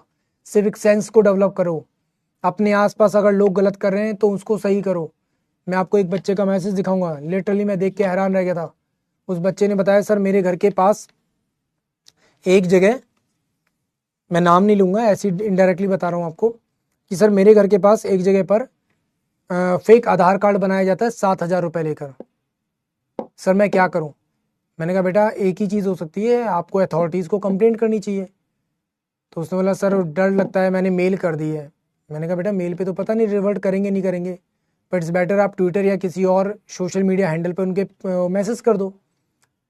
हुआ भी ऐसे ही। उस बच्चे ने बिहार पुलिस के टेलीग्राम पर जाकर मैसेज डाला। बिहार पुलिस ने उससे पूछा, उसने बोला सर मेरे पास एक इन्फॉर्मेशन है, एक पर्सन ऐसे है फेक आधार कार्ड बनाता। उन्होंने बोला आप किस एरिया से बोल रहे हैं, वो एरिया और उस जगह के बारे में बता दीजिए। उस बच्चे ने एक सिंगल मैसेज और किया एंड विदिन 24 आवर्स उस दुकान के ऊपर ताला लग गया। क्या वो बच्चा कोई अलग था? नहीं, तुम्हारी उम्र का ही था। तुम आज के टाइम पीरियड पे किस चीज़ के लिए लड़ रहे हो? मैं बीएससी के साथ ये कैसे करूं, मैं ये कैसे करूं, मैं वो कैसे करूं। नो डाउट ये वो भी एक मेजर कंसर्न है, पर सोचो उस बच्चे की हिम्मत कि अगर गलती से पता चल जाए किसी पर्सन को कि वो बच्चा था, उस बच्चे ने कंप्लेंट की थी, सोचो उसके अगेंस्ट कैसे कैसे एक्शंस होंगे, लोग कितना परेशान करेंगे, उसे हराश करेंगे इन चीज़ों के लिए। आदमी सोचता है एक बार ऐसे स्टेप लेने से पहले कि मैं इसकी कंप्लेंट करूं या ना करूं, कहीं कर दिया, मेरे बारे में पता चल गया तो क्या होगा।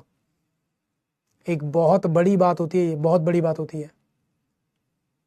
तो मैं आपको ये चीज़ बता रहा हूँ, इसलिए बता रहा हूँ। अब उस बच्चे ने इस काम को करके सबसे पहली अपनी एक ऑफिसर लाइक क्वालिटी को पूरी दुनिया के सामने प्रेजेंट कर दिया। कल अगर वो अपने आईओ के सामने, आईओ मतलब इंटरव्यू ऑफिसर के सामने खड़ा होगा ना, और इंटरव्यू ऑफिसर पूछेगा और वो बताएगा कि सर मैंने ये चीज़ की है, तो इंटरव्यू ऑफिसर खुद बोलेगा कि यार इस लड़के के अंदर वो बात है जो हमें चाहिए, सबसे पहले इसका सिलेक्शन। ये बहुत बड़ी बात है, और इतनी कम उम्र में अगर आप इतनी हिम्मत रखते हो तो ये सच में बहुत बड़ी बात है, एंड आई रियली अप्रिशिएट। तो देखो सीधी सिंपल सी बात यही है कि आज के टाइम पीरियड में भी बिहार के लोगों को अपने आप को बदलने के लिए इस तरीके के हजारों स्टेप्स लेने पड़ेंगे। ठीक है, अभी हमारे सामने सबसे बड़ा चैलेंज क्या है? हमारा इंफ्रास्ट्रक्चर। सड़क बनती है, हम सड़क तोड़ देते हैं, खराब कर देते हैं, सड़क पे कूड़ा डाल देंगे, इस तरह की हरकतें करेंगे। तो हमें अपना इंफ्रास्ट्रक्चर इंप्रूव करना है। गवर्नमेंट बना कर देती है तो उसे मेंटेन करना हमारा काम है। ठीक है, फार्मर्स अर्निंग को इंप्रूव करना है, ये गवर्नमेंट का चैलेंज है। पर केवल गवर्नमेंट का चैलेंज नहीं है, फार्मर का भी है कि वो भी खुद सोचे कि मुझे अपनी अर्निंग को इंक्रीज करने के लिए क्या क्या करना चाहिए। देखो सरकारी नौकरी गवर्नमेंट आपको नहीं देती, आप सरकारी नौकरी लेते हो। क्यों? क्योंकि आपके अंदर वो काबिलियत है। ऐसा नहीं है ना कि गवर्नमेंट आती है लो भाई सरकारी नौकरी सरकारी नौकरी सरकारी नौकरी सरकारी नौकरी, नहीं ना, आपको वो काबिलियत डेवलप करनी पड़ती है। सेम फार्मर्स के साथ भी है। फार्मर्स को भी सोचना चाहिए कि हमें अपनी अर्निंग को और बढ़ाने के लिए क्या करना चाहिए। केवल गेहूं चावल उगाने से कुछ नहीं होगा, आपको नई नई फसलें ट्राई करनी चाहिए, नई नई फसलों को उगाना चाहिए ताकि आपको प्रॉफिट ज़्यादा हो चुके, इनकम ज़्यादा हो सके। दूसरा, लेबर इंटेंसिव कल्टीवेशन। हाँ, ये जो मखाना है ये डेफिनेटली लेबर इंटेंसिव है, क्योंकि इसको मशीनों से नहीं किया जा सकता, ये लेबर्स के थ्रू ही किया जा सकता है। खास तौर से कौन से पत्ते को तालाब से बाहर निकालना है, कौन से पत्ते में मखाना होगा, कब वो पका कब वो नहीं पका, इन सबको आइडेंटिफाई करना। दूसरा, प्रोडक्टिविटी को और ज़्यादा इनहेंस करना, क्योंकि वर्ल्ड में सबसे ज़्यादा मखाना हम ही प्रोड्यूस करके देते हैं, तो इसलिए हमें और ज़्यादा क्या करना है, प्रोडक्टिविटी को बढ़ाना है।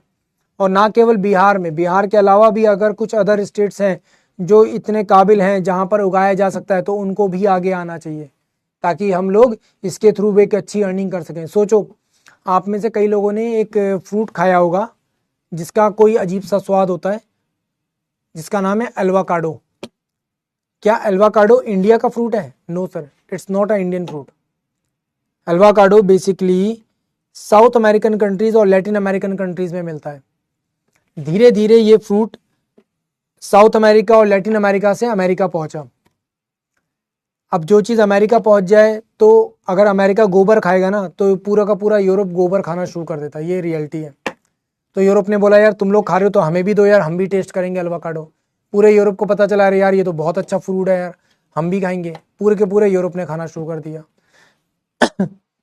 एशिया में ये फ्रूट नहीं होता।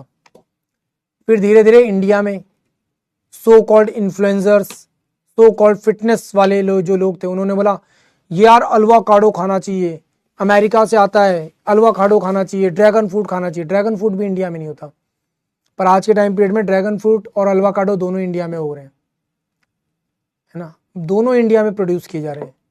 तो जब आप करोगे तो अपने आप क्या कर सकते हो, आप जिन किसानों ने उसे उगाना शुरू किया, वो लोग क्या आज के टाइम पीरियड में ड्रैगन फ्रूट कितने रुपए का बेचते हैं? अगर आप नॉर्मली मार्केट में जाकर खरीदोगे तो कम से कम एक पीस जो ड्रैगन फ्रूट का है, वो खराब से खराब कंडीशन वाला भी 50 रुपए 60 रुपए का मिलता है, और अगर अच्छी कंडीशन का होगा तो 100 रुपए से ऊपर बिकेगा। एल्वाकाडो भी जो है आपका कम से कम 70 रुपए 60 रुपए का बिकता है, एक साइज अगर छोटा है, और साइज बड़ा है तो उसके हिसाब से ज्यादा। फिर आता है powering India green transition and strategic self reliance. अब ये है क्या, ये है क्या? नेशनल क्रिटिकल मिनरल मिशन शुरू किया गया था 2025 में। 2025 में तब शुरू किया गया था जब चाइना ने इंडिया के जितने भी क्रिटिकल मिनरल्स थे, क्रिटिकल और रेयर मिनरल्स, इनको क्या किया था, ब्लॉक कर दिया था। क्या किया था, ब्लॉक किया था। अब ब्लॉक कर दिया तो भाई हमारे लिए तो दिक्कत होगी, अब क्या करें? तो ऐसे में क्या हुआ था, इंडिया ने बोला यार we need to find out more rare minerals and critical minerals. आप लोगों ने नोटिस किया होगा 2 महीने पहले प्रधानमंत्री नरेंद्र मोदी जी गिनी गए थे, ठीक है, ग्वाटेमाला गए थे, मतलब कुछ छोटे छोटे कंट्रीज गए थे, ट्रिनिडेड टोबैगो गए थे, एंड उसके बाद उरुग्वे गए थे, कई सारे छोटे मोटे कंट्रीज में गए थे। क्यों? क्योंकि इन कंट्रीज में रेयर अर्थ मिनरल्स बहुत ज़्यादा मिलते हैं। पर अब रेयर अर्थ मिनरल्स के साथ प्रॉब्लम क्या है? प्रॉब्लम ये है कि उनको एक्सट्रैक्ट करना, निकालने के बाद उनकी माइनिंग प्रोसेसिंग करना, ये बहुत मुश्किल है। सबसे पहले तो फाइंड आउट करना फाइंड आउट करने के बाद फिर ये सारे काम करना बहुत ज़्यादा मुश्किल है। बट ये सीरियसली हमारे लिए ज़रूरी है। क्यों? क्योंकि हमें क्लीन एनर्जी जनरेट करनी है, हमें इलेक्ट्रिसिटी जनरेट करनी है, हमें डिफेंस टेक्नोलॉजी में हेल्प लेनी है। इलेक्ट्रिसिटी मतलब ईवी में यूज़ करना है इनका। किस में यूज़ करना है? ईवी में यूज़ करना है ना, ईवी व्हीकल्स में यूज़ करना है। और ये जो है, ये क्या है, बैकबोन है मॉडर्न टेक्नोलॉजी की। Electronics, EV, wind turbine, solar, ठीक है, डिजिटल इंफ्रास्ट्रक्चर, इन सबको बनाने में, ग्रीन ट्रांजिशन करने में, जितनी भी हमारी क्लाइमेट टारगेट्स है, कार्बन इमिशन है, इनको कम किया जा सकता है बाय दीज मिनरल्स, है ना। और ये हमारे लिए स्ट्रेटेजिक रिसोर्सेज की तरह से भी काम कर सकते हैं। क्यों? हमारे डिफेंस अभी आगे चलकर इंडिया ने फ्रांस के साफ्रान जो कंपनी है उसके साथ टाई अप किया है। साफरान के साथ किसके लिए टाई अप किया है? टाई अप किया है इंजन बनाने के लिए। अगर हम इंजन बनाएंगे तो हमें इस तरीके के रेयर और क्रिटिकल अर्थ मिनरल्स चाहिए होंगे ना, ताकि उनका यूज करके हम लोग बेटर क्या बना सकें, टूल्स तैयार कर सकें, कोई ऐसा मैटर तैयार कर सकें जो इतना हीट को रेजिस्ट कर सके, बर्दाश्त कर सके। तो सीधी सिंपल सी बात है यार, बात समझ में आई। इकोनॉमिकल ड्रिवन, तो नो डाउट हमारी इकोनॉमी के ऊपर बहुत अच्छा इंपैक्ट पड़ सकता है ना।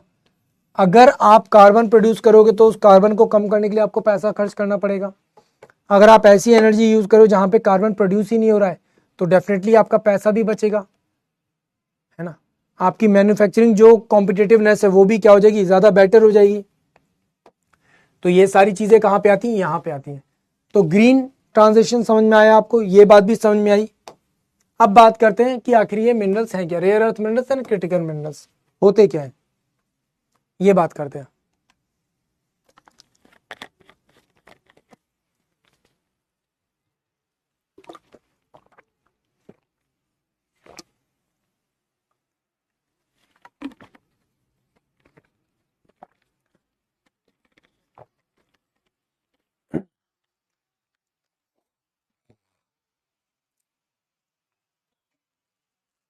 क्लियर, चलो अब सबसे पहले इसमें अराउंड करीबन 17 आते हैं, जबकि यहां पे बात करेंगे तो ये economical important and supply risk के ऊपर मेंटेन करता है। ठीक है, ज्यादातर कैसी चीजें जैसे कॉपर है या इस तरह की चीजें वो सब इसमें आ जाती हैं। ठीक है, क्योंकि क्रिटिकल हैं बट इंडिया में नहीं हो रहे तो बाहर से तो हमें मंगवाने ही पड़ेंगे। ठीक है, दूसरी चीज क्या है, यहाँ पे magnetic laser, EV motors and wind turbine के लिए यूज होता है। यहाँ पर ईवी बैटरी, सोलर सेल्स के लिए, सेमीकंडक्टर के लिए एंड डिफेंस इक्विपमेंट्स के लिए यूज होता है। ये सब्सटेंस क्या है, क्रिटिकल मिनरल्स में भी पार्ट है। जबकि यहाँ पे अगर आप देखोगे lithium, cobalt, nickel and graphite जैसी चीजें आती हैं, जबकि ये चीजें नॉर्मली मिलती रहती हैं हमें बट फिर भी आती हैं उसमें। ठीक है, ये हाईली कंसंट्रेटेड होते हैं, मोस्टली कहाँ से आते हैं, चाइना से आते हैं। ये वेरियस एक्रोस मिनरल्स क्या होते हैं, ग्लोबली वनरेबल हैं, हर जगह पर थोड़ा थोड़ा मिलते हैं बट बहुत ज्यादा नहीं मिल पाते। फिर आता है एम्प्लॉयमेंट एनरोलमेंट स्कीम, इसको आप लोग चाहें तो छोड़ सकते हैं, उतना ज्यादा इंपॉर्टेंट नहीं है। ठीक है, तो रिसेंटली हुआ क्या है, ministry of labour and employment ने क्या किया है, एम्प्लॉयमेंट एनरोलमेंट स्कीम 2025 को लॉन्च किया। लॉन्च करने के बाद पीछे रीजन क्या था, ताकि ज्यादा से ज्यादा लोगों को ईपीएफ के अंदर लाया जा सके। किसके अंदर लाया जा सके, ईपीएफ के अंदर लाया जा सके। ईपीएफ के अंदर क्यों लाया जा सके, ताकि लोगों को प्रोविडेंट फंड का बेनिफिट मिल सके। मैक्सिमम लोग ऐसी नौकरी कर रहे होते हैं जहां पे प्रोविडेंट फंड नहीं मिल रहा होता। अब प्रोविडेंट फंड नहीं मिलेगा तो क्या होगा, नेगेटिव इंपैक्ट पड़ेगा, है ना। एम्प्लॉय प्रोविडेंट फंड मिलना जरूरी है। अगर इनकेस जॉब चली जाए, कुछ हो जाए तो आदमी वहां से क्या कर सकता है, थोड़ा बहुत पैसा अपने लिए निकाल सकता है। पर अगर मान लो प्रोविडेंट फंड है ही नहीं तो बेचारा आदमी तो परेशान होता है कि यार मेरी जॉब चली गई, अब मैं क्या करूं, होता है ना। तो ये जो एम्प्लॉय प्रोविडेंट फंड होते हैं ये इसी में क्या करते हैं, आपको एक बहुत बड़ा बेनिफिट दे देते हैं, है ना। जो एम्प्लॉय प्रोविडेंट फंड होते हैं, ऑर्गेनाइजेशंस होती है, वो क्या करते हैं, इसी में बहुत बड़ा बेनिफिट देती हैं, किसको, एम्प्लॉयज को। तो यहाँ पे कंपनी भी एक पैसा डालती, थोड़ा पैसा डालती है, आपकी सैलरी का एक परसेंटेज कटेगा, है ना, है ना, आपकी सैलरी का एक पार्ट कटेगा एंड उतना ही पार्ट कंपनी भी उसमें क्या करेगी, डालेगी। उतना ही पार्ट क्या करेगी, कंपनी भी उसमें डालेगी। ठीक है, तो क्या कहा गया कि इसमें उन लोगों को कवर किया जाएगा जो 1 जुलाई 2017 से एम्प्लॉयड हैं। कब तक, 2025, इस बीच में जितने भी लोग हैं उन सबको लिया जाएगा एंड आगे के जो लोग आएंगे उनको भी इसमें ही रखा जाएगा। तो फिलहाल ये इनिशिएटिव लिया किसने था, ministry of labour and employment ने लिया था। एंड अभी हम लोग नेक्स्ट वीक में जब करंट अफेयर पढ़ेंगे तो उसमें एक और पार्ट आएगा जिसमें न्यू लेबर लॉ के बारे में बात करेंगे, तो वो भी आपके लिए इंपॉर्टेंट है बट वो आगे चल कर आएगा। फिलहाल यहाँ पर ऑपरेशनल पीरियड कितना है, 6 मंथ से लेकर आगे तक का पीरियड है कि भाई जितने भी लोग हैं उनको रजिस्टर किया जाए, टाइम पर उनको लाया जाए, ये सब चीज़ें यहाँ पे कही गई हैं, दैट्स इट बस। अब ये उतना इंपॉर्टेंट था नहीं बट फिर भी आपको छोटा मोटा बात यहाँ पे पता होनी चाहिए थी। एम क्या है, सोशल सिक्योरिटी को इनहेंस करना, कि लोगों को फील हो कि भाई चलो ठीक है, मेरे पास एक फंड ऐसा है गवर्नमेंट के पास मेरा जिसको मैं इमरजेंसी में यूज कर सकता हूँ। और प्रोविडेंट फंड अगर लंबे टाइम पीरियड तक गवर्नमेंट के पास रहता है तो उसके ऊपर क्या 8% का इंटरेस्ट लगता है, और 8% का इंटरेस्ट हर साल लगेगा, तो सोचो कितना हो जाएगा। मान लो कोई पर्सन है, उसका पहले साल में केवल 12,000 रुपये इकट्ठा हुआ, 12,000 पे 8% इंटरेस्ट लगा, ठीक है। फिर 8% इंटरेस्ट के साथ आगे चलकर नेक्स्ट ईयर थोड़ा बहुत इंक्रीमेंट हो गया था, सब कुछ हो गया, तो उसका 15,000 रुपये पूरे साल का इकट्ठा हुआ। तो 15 और 12 ये, ठीक है, करीबन करीबन कितने हो गए,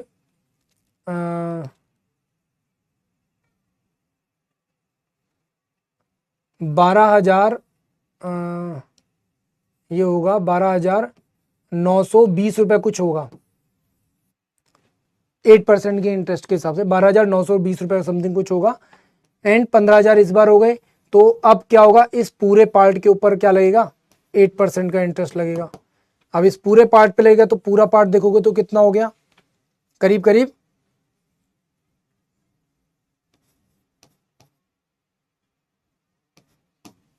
17,000, नहीं सॉरी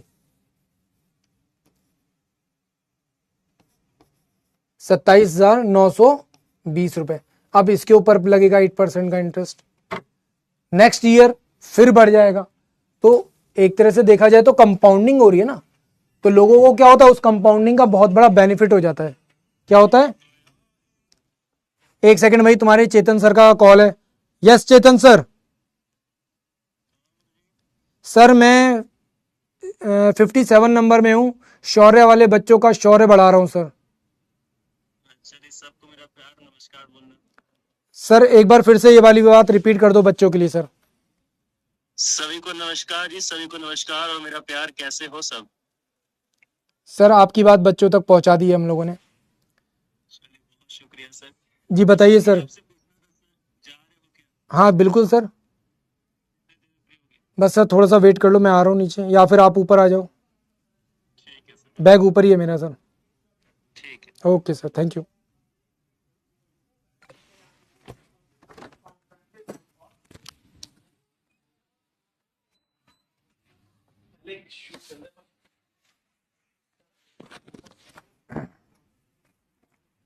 सॉरी फॉर दिस, ठीक है, कॉल आ गया था।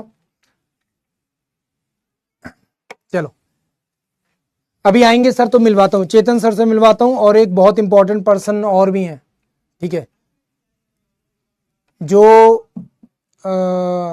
आपकी हेल्प करते हैं आपके एसएसबी में, एसएसबी का सबसे इनिशियल फेज OIR। तो अभी देखते हैं, सर आएंगे तब मिलवाता हूं। तो फाइनली आपको एक चीज पता चल गई। अब ये आता किसके अंतर्गत है, ये आपके लिए इंपॉर्टेंट है, EPF एक्ट 1952 में आता है ये। बस ये पॉइंट आपके लिए बहुत ज्यादा इंपॉर्टेंट है, जो कि आपको यहां पे याद रखना है, ठीक है। वेल, वर्क फोर्स को इनहेंस करना, ठीक है, पब्लिक फाइनेंस या इन सबको इंक्रीज करना, ये सारा इसका क्या था, मेन ऑब्जेक्टिव है। फिर आता है Asian youth game 2025। Asian youth game 2025 आपसे क्या कह रहा है भाई, बड़ी सिंपल सी प्यारी सी बात कह रहा है, ठीक है, बड़ी सिंपल सी प्यारी सी बात कर रहा है। तो प्राइम मिनिस्टर ऑफ इंडिया ने यहां पे कॉन्ग्रेचुलेट किया इंडियन यूथ को। किसको, इंडियन यूथ को। क्यों, क्योंकि इस गेम्स में हम लोग 48 मेडल्स लेकर आए। कितने, 48 मेडल्स लेकर आए। कौन से यूथ थे, ये वो सारे के सारे यूथ थे जो एक्चुअल में आप ही की उम्र के हैं, है ना। 13 से 20 साल के बीच के जो युवा बच्चे थे, वो बच्चे, ठीक है, वो बच्चे। कब हुआ था ये 22 से 31 अक्टूबर 2025 को हुआ था। कहां पे हुआ था, तो बहरीन में हुआ था। सबसे पहला एशियन गेम कहां पे हुआ था, सिंगापुर में हुआ था। 2013 में कहां हुआ था, चाइना में हुआ था। एंड उसके बाद 2017 एंड 2021 वाला जो एडिशन था वो क्या हो गया था, कैंसिल हो गया था। क्या हो गया था, कैंसिल हो गया था। देन फाइनली अब कब हो रहा है, ये सीधे बहरीन में हुआ है। तो ये थर्ड एडिशन था जो कि इस बार हुआ है 12 साल के गैप के बाद। ये 4 इयर्स, एवरी 4 ईयर पे क्या किया था, अनाउंस किया था। नेक्स्ट जो होगा वो कहां पे होगा, उज्बेकिस्तान में होगा। कहां पे होगा, उज्बेकिस्तान में होगा। और ये इस बार का क्या था, आपका लोगो था इसका, ठीक है। फिर बात करते हैं हम लोग यहां पर LVM-3 M5 लॉन्च व्हीकल के बारे में। अब ये जो लॉन्च व्हीकल है, इसकी खास बात क्या थी? इसकी खास बात ये थी, इसके निक नेम दिया गया था बाहुबली। क्या नाम दिया गया था? बाहुबली नाम दिया गया था। क्या नाम दिया गया था? बाहुबली नाम दिया गया था। ठीक है, ठीक है। अब बाहुबली नाम देने के पीछे मेन पर्पस क्या था? पर्पस था इसका वेट। कितना वेट था इसका? अराउंड 4450 केजी के अप्रोक्स। ये अप्रोक्स है, ये मत बोलना सर एग्जैक्ट बताओ, अप्रोक्स है। ठीक है, क्या किया था इसने? मल्टीलेटरल सैटेलाइट्स लॉन्च किए थे, बहुत हैवी सैटेलाइट्स यहां पे कम्युनिकेशन के क्या किए थे? लॉन्च करने का काम किया था। और कई सारे कंट्रीज के सैटेलाइट्स को यहां पे लॉन्च किया था। कहां पे? जियो सिंक्रोनाइज ट्रांसफर ऑर्बिट में ले जाकर। कहां से लॉन्च किया गया था? सतीश धवन स्टेशन श्रीहरिकोटा से लॉन्च किया गया था। 3 स्टेजेस व्हीकल था। 3 स्टेजेस व्हीकल था मतलब 2 स्टेज में लिक्विड प्रोपोलेंट था, मतलब लिक्विड फ्यूल था, एंड सॉलिड था, और उसके बाद एक लिक्विड फ्यूल था, एंड क्रायोजेनिक इंजन का यहां पर यूज किया गया था। किसका? क्रायोजेनिक इंजन का यहां पर यूज किया गया था।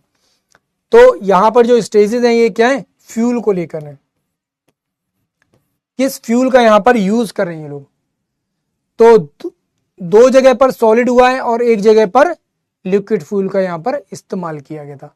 तो ये इतना ही था, इसमें और कुछ जानने के लिए था नहीं, आपको बस इतना ही जानना था। व्हीकल का नाम आपको पता चल चुका है। ठीक है,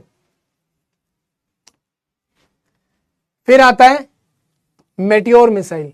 ये मिसाइल रिसेंटली बहुत ज्यादा डिस्कशन का पार्ट रही है एंड आगे भी रहेगी। क्यों? क्योंकि ऑपरेशन सिंदूर में हमने इसका बड़ा बढ़िया सा इस्तेमाल किया है। ठीक है, बहुत बढ़िया क्या किया? इस्तेमाल किया है। इंडियन गवर्नमेंट ने ये डिसाइड किया कि हम इन मिसाइल्स को और ज्यादा एक्वायर करेंगे ताकि इंडियन एयरफोर्स की कैपेबिलिटीज को और ज्यादा बूस्ट किया जा सके। इंडियन एयरफोर्स की कैपेबिलिटीज को क्या किया जा सके? बूस्ट किया जा सके। इस मिसाइल की सबसे खूबसूरत चीज क्या थी? कि ये बियॉन्ड विजुअल रेंज मिसाइल है, एयर टू एयर। क्या है? बियॉन्ड विजुअल मिसाइल है, एयर टू एयर, जो क्या करती है? मारने का काम करती है। क्या करती है? मारने का काम करती है। अब आप कहोगे sir air to air missile है, बियॉन्ड विजुअल रेंज का क्या मतलब है? जो चीज दिखाई नहीं दे रही, जो विजिबल नहीं है, जो चीज दिखाई नहीं दे रही, जो विजिबल नहीं है, उसके बारे में बात हो रही है।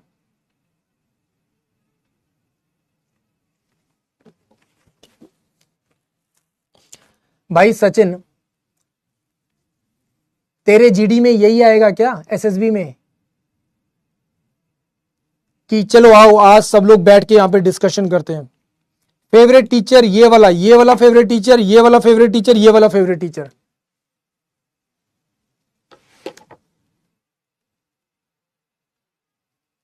भाई मेरे एक बात बताओ, तू नहीं, सारे के सारे बताओ, तुम में से कोई एक ऐसा है जिसे टीचर के साथ रिश्तेदारी निभानी है?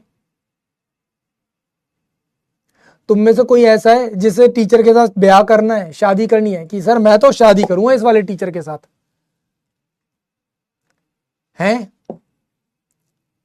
कोई ऐसा है जो बोलेगा सर इस वाले टीचर की तो मैं मूर्ति लगाऊंगा, सर इस वाले टीचर का मंदिर बनाऊंगा? है कोई ऐसा? क्या फालतू में यार, तुम भी हद हो जाती है यार। मतलब यहां पर मैं ये पढ़ा रहा हूं, इतनी इंपॉर्टेंट चीज चल रही है, उसका अलग ही चल रहा है लड़के का।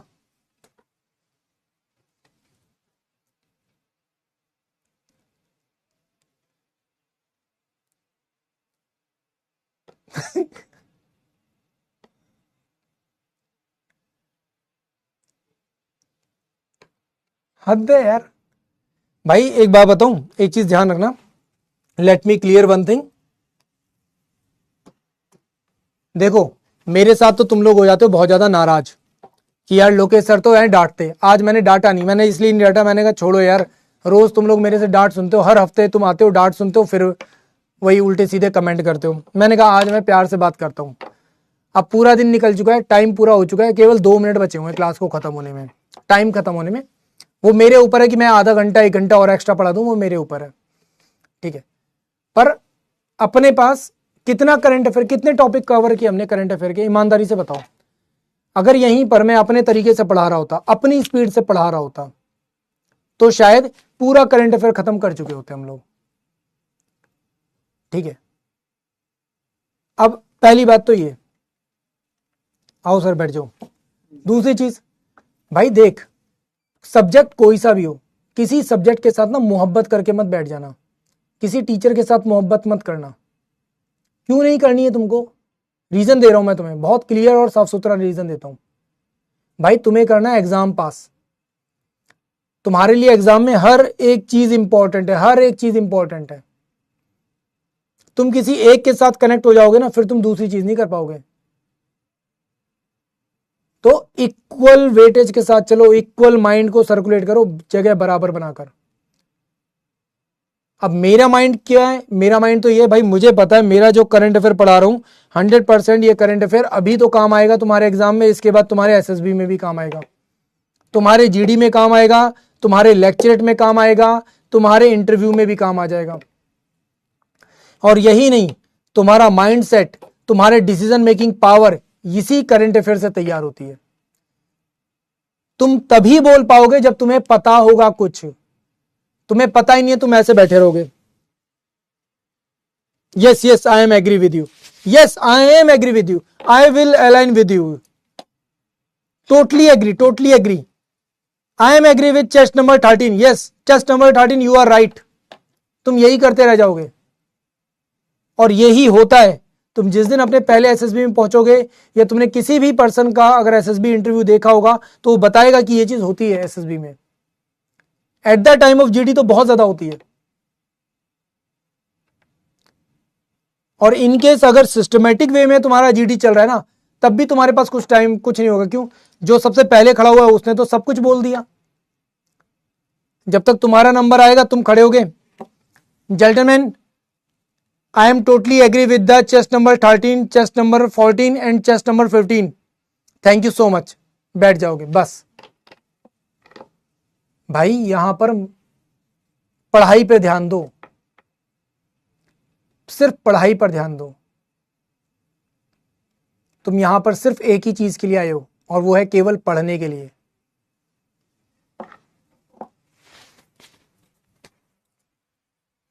वेल, हम लोग यहां पे बात कर रहे थे, इसमें इस्तेमाल किसका हो रहा है? इसमें इस्तेमाल हो रहा है रैमजेट इंजन का। किसका इस्तेमाल हो रहा है? रैमजेट इंजन का इस्तेमाल हो रहा है, जिसकी वजह से ये 4 मैक तक की स्पीड को गेन कर पाता है।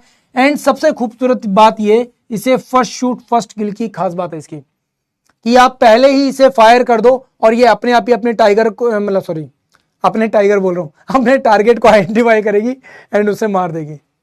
ठीक है, टाइगर नहीं मारना भाई, ठीक है, टाइगर नहीं मारना, टाइगर जिंदा रखना है अभी। टोटल रेंज कितनी है? 150 से 200 किलोमीटर तक की। अब ये जो रेंज है ये डिसाइड करती है किसके हिसाब से? ये डिसाइड करती है अकॉर्डिंग टू द वेट। अगर वेट ज्यादा होगा तो ये 150 जाएगी, अगर वेट कम होगा तो 200 किलोमीटर तक जा सकती है। ठीक है, तो फर्स्ट शूट फर्स्ट किल की कंडीशन है। साथ ही साथ इसके अपने खुद के एक्टिव रडार सीकर्स हैं। मतलब ये क्या कर लेगी, जो भी प्लेन जा रहा है, फॉर एग्जांपल मान लो ये फाइटर प्लेन जा रहा है, यहां से आपने फायर कर दिया। अब फायर किया तो ये अपने आप ही कहीं पर भी, प्लेन कहीं पर भी जाए, ये अपने आप ही क्या करेगी, उसका पीछा करके उसे ठोक देगी। इसका सीधा सिंपल सा तरीका यही है कि ठोकेगी जरूर, चाहे कहीं पर भी कोई भी जाए। तो इसके पास अपने खुद के रडार्स हैं, ठीक है। एंड ये अपना डेटा टाइम टू टाइम क्या करती रहती है? अपडेट करती रहती है। मतलब आप कितना ही डॉग फाइट करो, कितना ही बचने की कोशिश करोगे, ये डेफिनेटली क्या करेगी? आपको हिट जरूर करेगी। ठीक है, बात समझ में आई? क्लियर है?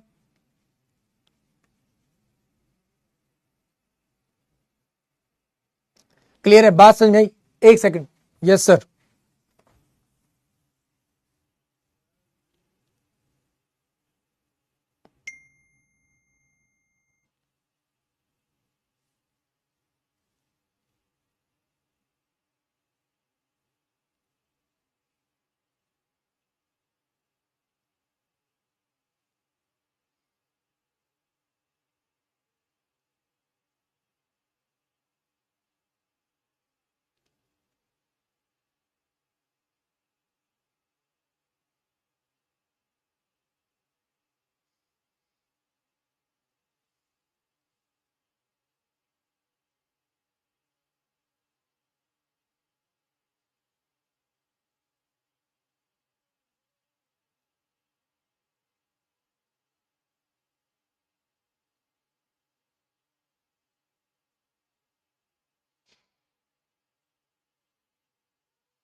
हाँ भाई, क्लियर है यहां तक बात? यहां तक क्लियर है? चलो, क्लियर है यहां तक?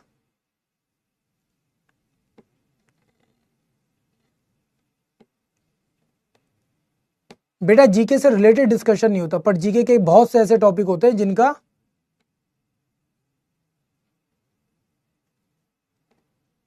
ठीक है। चेतन सर से मिलवा दो। अच्छा चेतन सर, बच्चे मिलना चाहते हैं आपसे, आ जाओ सर। आते हैं बस में 1 मिनट में। तो फाइनली देखो, रामजेट और स्क्रैमजेट इंजन मैंने आपको बता दिया है। अब इन इंजन में फर्क क्या होता है ये जल्दी से यहां पे देख लो। नहीं, ये यहां पे मत देखो, यहां पर देख लो। ये एक एयरलिफ्ट इंजन है, मतलब जो टरबाइन इंजन होते हैं जो आपके फाइटर प्लेन्स के पीछे लगते हैं, या फिर आपके जो प्लेन्स होते हैं ना, कोई भी प्लेन होगा उसमें ये वाला इंजन लगा होगा, ठीक है। और ये आपका होता है रैमजेट इंजन, और ये होता है आपका स्क्रैमजेट इंजन। अब इनमें फर्क क्या होता है? जो स्क्रैमजेट इंजन होता है उसमें बर्निंग जो कैपेबिलिटीज होती हैं वो कुछ इस तरीके की होंगी। स्पेस ज्यादा होगा, जहां पर एयर यहां पे आकर क्या करेगी, फैलेगी, एक्सपेंड करेगी, और यहां पे फ्यूल क्या करेगा, बर्न किया जाएगा। यहां पर ऐसा नहीं होता, यहां पे एयर को एक्सपेंड नहीं करने देते, फ्यूल को डायरेक्टली बर्न करते हैं ताकि स्पीड ज्यादा मिल सके। अब स्पीड ज्यादा मिलेगी तो क्या होगा, जैसे आप लोगों ने देखा होगा ब्रह्मोस, ठीक है। तो ब्रह्मोस कुछ कुछ इस तरीके की है, और ब्रह्मोस के सेंटर में क्या है, यहां पर इस तरीके का फीचर है। ये जो है ये क्या है, ये एक्चुअल वॉरहेड है, एंड यहां पर क्या है, ये इसके विंग्स बने हुए हैं, ठीक है। एंड यहां पर इसके क्या लगे होते हैं, प्रोपेलेंट्स लगे होते हैं, मतलब फ्यूल लगा होता है, फ्यूल सेल्स लगे होते हैं, ठीक है। यहीं पर इसका गाइडेड सिस्टम लगा होता है, एंड यहां से एयर फ्लो करके जाती है अंदर। इधर से एयर क्या करती है, यहां से एयर अंदर जा रही है, यहां से एयर अंदर जा रही है, इस जगह पर क्या किया जाएगा, इसे बर्न किया जाएगा एयर को, एंड इसके बाद ये इग्निट होकर क्या होगी, यहां से पीछे से बाहर निकल जाएगी, ठीक है। एंड ये जो है ये एक्चुअल वॉरहेड होता है ब्रह्मोस का। क्या है ये, एक्चुअल में वॉरहेड, जो कहीं पर भी गिरेगा तो वहां पर तबाही मचाएगा, ठीक है। तो फाइनली ये चीज आपको यहां पे ध्यान रखनी है। ये 3 तरीके के होते हैं। हम लोग यहां पर स्क्रैमजेट की बात करे थे, तो स्क्रैमजेट कुछ इस तरीके का होगा, रैमजेट इस तरीके का होगा। यही इस्तेमाल हो रहा है किसमें, ब्रह्मोस मिसाइल में भी, ठीक है। और यही इस्तेमाल हो रहा है यहां पर जो आपको मेटियोर मिसाइल बताइए उसमें भी, ठीक है। तो फिलहाल आज के लिए यहीं पर रखते हैं आप लोगों के लिए। बाकी का करंट अफेयर हम लोग नेक्स्ट किसी क्लास में पढ़ेंगे। एंड भाई अपने अंदर ऑफिसर लाइक क्वालिटीज को डेवलप करो, ये वन ऑफ द मोस्ट जरूर इंपॉर्टेंट क्वालिटीज में से एक है। एंड फाइनली आपके सामने चेतन सर हैं। चेतन सर प्लीज आइए सर। नमस्कार जी, कैसे हैं आप सभी? कैसे हो सभी? सभी को नमस्कार, कैसे हो सभी? मजा आ रहा है? And please do not call a Chetan sir, professor Chetan sir बोलो आप लोग। सर कोई बात नहीं, प्यारे हमारे बच्चे, फ्यूचर ऑफिसर्स हैं हमारे, हमें भी सैल्यूट करना पड़ेगा जब आएंगे तो। नहीं सर, ऐसा नहीं है। हाँ, अगर आप यूनिवर्सिटी में अपॉइंट हो जाओगे तो ये भी आपको कर सकते हैं। तो कैसा लगा? देखो मैं तो यहाँ पे खड़ा हूँ, टू बी वेरी ऑनेस्ट, ऐसा नहीं कि हमने नहीं पढ़ा स्क्रैमजेट रैमजेट के बारे में, पर जैसे एक्चुअली वॉरहेड कैसे काम करता है, कैसे होता है, visualisation to be very honest बता रहा हूँ, मुझे अभी सही तरीके से आया। तो आई गेस मुझे भी क्लासेस लेनी पड़ेगी सर की। मैंने तारीफ करने के लिए सर को 500 रुपए दिए हैं। सर पेटीएम कर दो यार पहले। कैसे हो? मजा आ रहा है? क्या क्यों सा बच्चे? सर ये शौर्य वाले बच्चे। शौर्य, अरे क्या बात है। तो मजा आ रहा है सभी को? जय। चलिए बहुत बढ़िया। तो फटाफट आप सभी सिलेक्शन लेके आओ हमारे फेलिसिटेशन सेरेमनी में। वहां मिलेंगे सभी, मजा करेंगे, एंजॉय करेंगे, फोड़ेंगे। बट एक ही चीज है, जाना अकेडमी ना, तो मेहनत करना, मेहनत का कोई ऑल्टरनेटिव नहीं होता। और ये सर तो भाई सिखा देंगे, अपने फौजी साहब है हमारे सर। अगर इनको डांट दो ना तो इतने नाराज हो जाएंगे, पूछो मत सर। कोई बात नहीं, प्यारे बच्चे बड़ा नाराज नहीं होते, बिकॉज अभी तो तुमने नाराज होना देख सुना भी नहीं है, डांट खाना। भाई तुम्हें बता दूं, सर प्रोफेसर हैं हिस्ट्री के, ठीक है। सर आपने वो थीसिस किस में लिखी थी? मैंने सर ट्राइब्स पे लिखी थी। ट्राइब्स पे? झारखंड के ट्राइब्स पे। ठीक है। अब सोचो झारखंड के ट्राइब, मुंडा, संथाल, ठीक है, और उनका इतिहास कितना ग्लोरियस है। एंड अभी रिसेंटली वो उनकी वो भी बनाई थी ना जयंती हम लोगों ने, बिरसा मुंडा जी की। तो चलिए बढ़िया। चलिए सर कंटिन्यू करिए, फिर मिलते हैं। चलिए बिल्कुल सर, बस एंड हो चुकी है क्लास तो भाई देखो फाइनली आज की क्लास को अपन लोग यहीं पर एंड करते हैं। ठीक है, ऑलरेडी टाइम हो चुका है ओवर, सर भी आ चुके हैं। ठीक है, तो आज की क्लास में भाई एक चीज़ और है, प्लीज़ आप ये सारी ऑफिशियल क्वालिटीज़ अपने अंदर डेवलप ज़रूर कीजिए, क्योंकि ज़रूरी है। ठीक है, अपने आप को इतना फोकस कीजिए कि आपको किसी और के सहारे की ज़रूरत ना पड़े। चलो, वेरी गुड। एंड बाकी सब लोग, जितने भी लोगों को भाई न्यूज़पेपर सबको मिल रहा है, न्यूज़पेपर टेलीग्राम पे मैं शेयर कर रहा हूं, सबको मिल रहा है, यस और नो? अगर नहीं मिल रहा है तो भाई टेलीग्राम से जाकर डाउनलोड कर लेना। ठीक है, बाकी तुम लोगों के डाउट्स तो हर जगह पर आते ही रहते हैं, तुमने कोई जगह ऐसी छोड़ी नहीं है, कोई सोशल मीडिया नहीं छोड़ा जहां पर तुम लोगों ने डाउट नहीं डाल रखा। ठीक है, मुझे लिंक्डइन में भी आ रहे हैं। इंस्टाग्राम से लेकर टेलीग्राम तक तुम सब जगह पर पहुंच चुके हो। लिंक्डइन ठीक है, लिंक्डइन पे भी, हाँ लिंक्डइन पे भी 2 बच्चों ने डाल रखा है, फ्रेंड रिक्वेस्ट वहां पर भी आ रही है हमारे पास। तो भाई टेलीग्राम से डाउनलोड कर लेना, ठीक है प्लीज। और जिन लोगों को नहीं मिला है प्लीज मुझे मैसेज कर देना, तो I will share a link, वहां से जाकर सब लोग डाउनलोड कर लेना प्लीज। ठीक है, कोई बात नहीं, आप लोग मुझे पर्सनली मैसेज कर देना, आई विल शेयर। ठीक है, मुझे बस पर्सनली मैसेज कर देना, I will share the link. नहीं, व्हाट्सएप अभी नहीं, व्हाट्सएप के काबिल बनना पड़ेगा तुम्हें।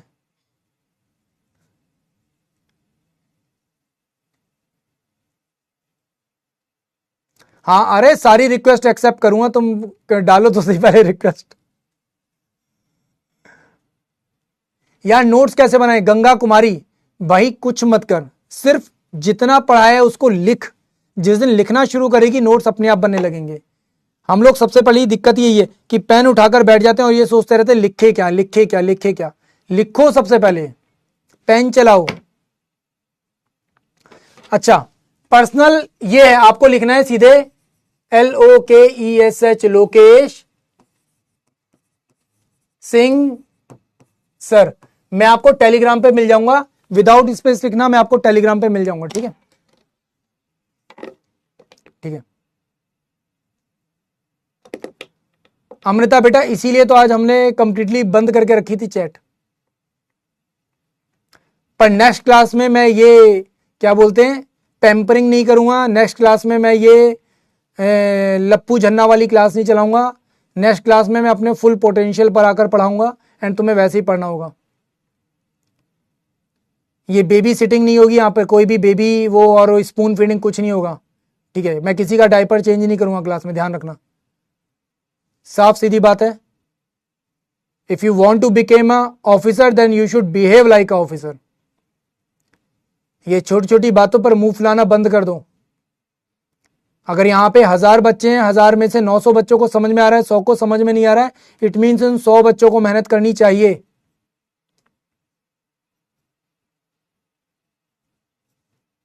एंड सबसे बड़ी बात है कि इस बैच में कम से कम 2000 बच्चे हैं। उन 2000 में से मुश्किल 3-4 ऐसे बच्चे हैं जो बस पूछो मत, हर वक्त रोते रहते हैं।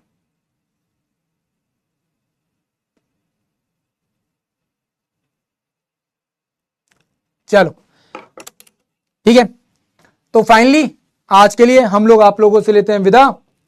ठीक है, कल की क्लास में नहीं, कल तो नहीं होगी ना, कल तो संडे है। हाँ, तो कल तो नहीं,